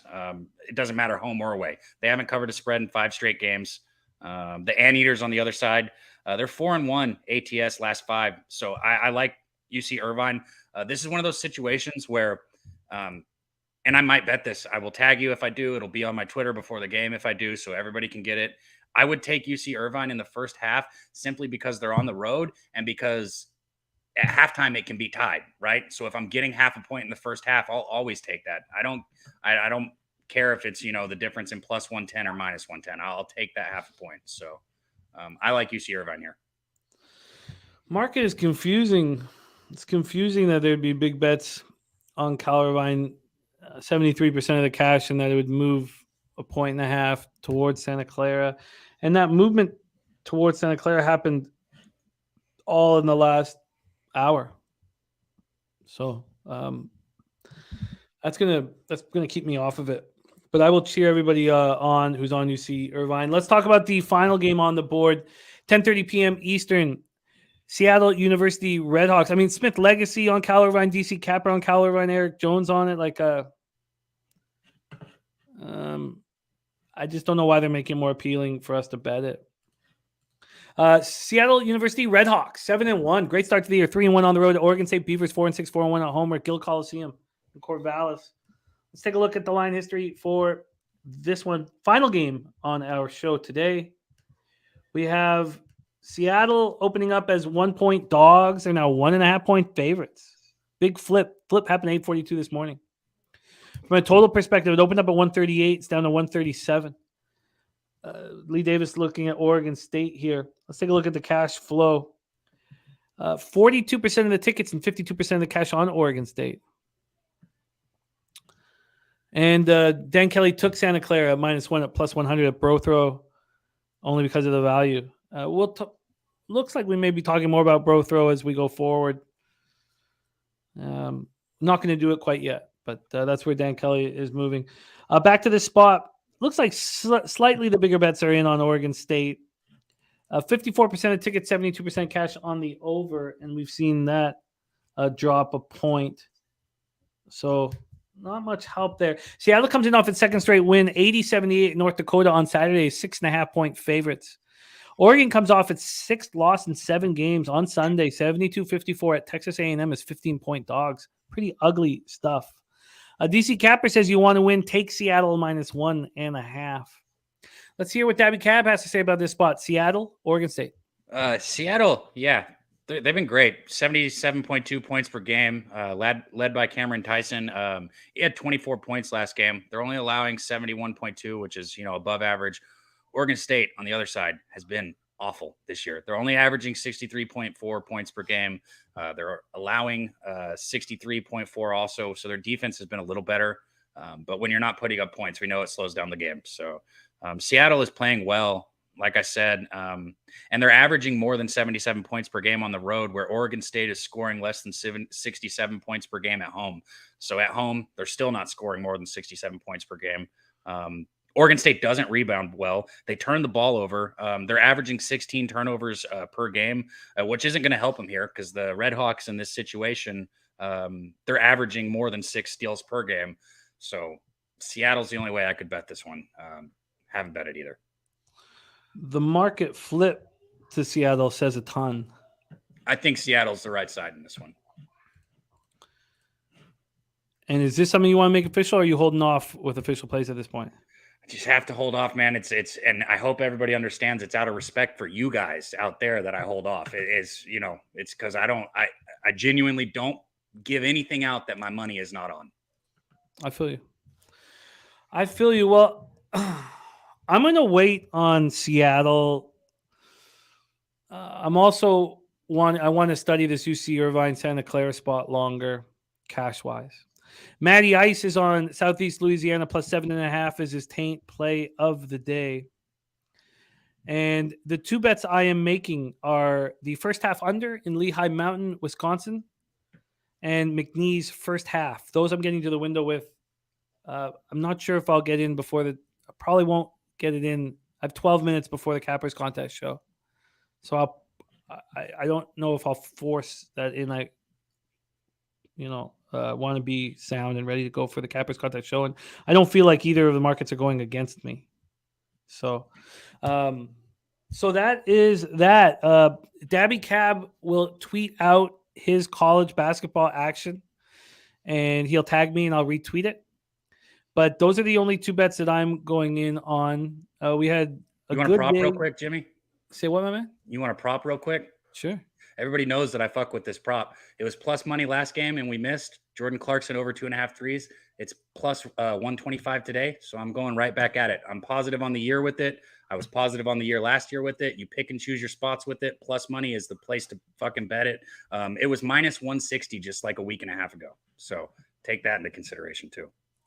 I like it. Jordan Clarkson over threes. There you have it. There's our NCAA breakdown here. You can catch Dabra Cadabra here on Wednesdays and Thursdays here on Betting with the Bag. And our record shows it's been a great start to the season. So let's keep it up. Thank you so much for taking the time to work with us, Dabby, my man. Follow Dabby Cab on Twitter at Dabby Cab. Dab, you want to tell us a little bit about the big December 23rd show? Yeah, so we're still putting it together, guys. It's gonna have a lot of moving parts, and it's gonna be a lot of fun. We're gonna get in there. We're gonna shoot the shit, but most importantly, it's gonna be about you guys in the chat. We're gonna be doing giveaways for you guys. We're gonna have some voting stuff that's gonna be going on with you guys. It's just gonna be interactive, and hopefully, we can make somebody's Christmas by sending them a Delusional Eats a pack of edibles. Because when I tell you guys those edibles are spot on, I mean. They're spot on. And only here, we'll probably be on Pub Culture, but same thing. It's all family. Pub Sports Radio is the only place where you're going to get a badass giveaway like that sent right to you. So make sure you tune in because the only way you're going to get it is if you're in the chat with us. I love it. And we'll keep talking about that. So that is Friday, the 23rd of December. I love it. Dabby, thank you for making the time for us, my friend. And I look forward to more opportunities to hammer college basketball with you. Any last words for the Cappers supporting the show? Man, I say it every time. You guys out there in the chat, man, from Dan Kelly, that's my guy. Early on when I first started this, he was always there to give me advice, give me some good knowledge, send me stuff to read up on. My guy, Dan Kelly, Mike M., Pimp Slap Play of the motherfucking day right there. Hot as can be, man. Oliver Page, all you guys, man. Smith. MDR, appreciate you. I wish I could say them all, Jimmy, but this chat, you said it. It's not the public. We're the Sharps. We're the Sharps. So let's get it. Oh, I love it. Well put. Let's get it. Don't forget Cappers contest in 9 minutes, and then join me this evening, live bet stream, 49ers, Seahawks. We're 9 minutes away from the Cappers contest show. Let's just do a quick review of action. We're coming off a beautiful day yesterday, 8-3 plus 4.7 units. We didn't move on that one. In NHL, the spreadsheet play today is Bruins in regulation. Seattle, Carolina, we stayed off, but it's part of a Gokster parlay, which I'll talk about in a second. Gokster's on the Penguins plus 100. I'm going to move on the under 6.5. I could move on the Penguins. It's possible. I don't think I'm going to, though. Under 6.5 is my plan at this point. Gokster's on the over 6 in Anaheim, Montreal. First period, both teams to score in Anaheim, Montreal. Toronto, New York, we stayed off. I'm adding the Devils on the puck line. I think after a 3-game losing streak, they come to play. Prudential Center is going to be rocking because the Flyers are in town. So that's my plan there. I haven't bet that yet. Columbus, Tampa, we are off. Gokster's on no goal first 9 minutes at minus 105 in the first period, under 1.5 at plus 115. Oliver Page, my guy, thank you for the kind words. Gokster's on the Jets in regulation at plus 106, and he's on first period, both teams to score, plus 140 in Vegas, Chicago. These are the 3 bets I made before the show started, and I'm quite confident. I got Sabres plus 165 in the under 6.5 at minus 120. You rarely want unders in the Sabres games. I think this is the one. Mike M, Pimp Slap play of the day, number 1, Sabres money line. Gokster moved on the Sabres with me, and he's also on the Sabres team total over 2.5, minus 115. I'm on the Oilers minus 1, minus 110. Gokster's on the Devils Oilers money line parlay at plus 119. That's the NHL for you. The Wild Hound came in, and he gave us his looks for the big finals in the World Cup. I'll pop that. That's from the Wild Hound. Let me just move this here. Come on, move it. There we go. This is in the chat. This is Wild Hound's looks. All right. Truth Teller gave us his Truth Teller play of the day. Seattle Seahawks first half team total over 9.5 at minus 115. Pimp Slap play of the day number 2 is the Seattle Seahawks plus 3.5. Gokster's looks on the Thursday nighter. Yes. Yeah, he's on this, but because we're both on the Sabres money line. I would love a 3-1 final for Buffalo, but yeah, I'm really quite confident in that spot and excited. I would have added the first period under if I could have, but I don't want to triple up on these games. It's just too sweaty. And throwing the golden boot for Messi. Thank you, Jarek, my guy. Respect. Gokster's on CMC over 78.5 rush yards. Jason Myers on over 1.5 field goals. Brandon Ayuk over 51.5 receiving yards. And George Kittle over receptions at 3.5. And Mike M knows that after a few sips of Kraken that I'll be going, here, Kittle. And that's all because of Bobano. That's all Bobano's fault. And Dan Kelly's on the parlay. Memphis moneyline minus 125. And Milwaukee Memphis under 227 at plus 244. Also on the Miami team total under. I'm going to be on the Rockets plus 3.5 in the under 218. That might be a get that I should get in soon, but I'm not going to have time. 5 minutes till our Cappers contest show. And Grizzlies in the under, I'm still working on. And then Pelicans first quarter. I'm going to bet. Not full game, just first quarter. Need to know more about the injuries in the Suns Clippers game.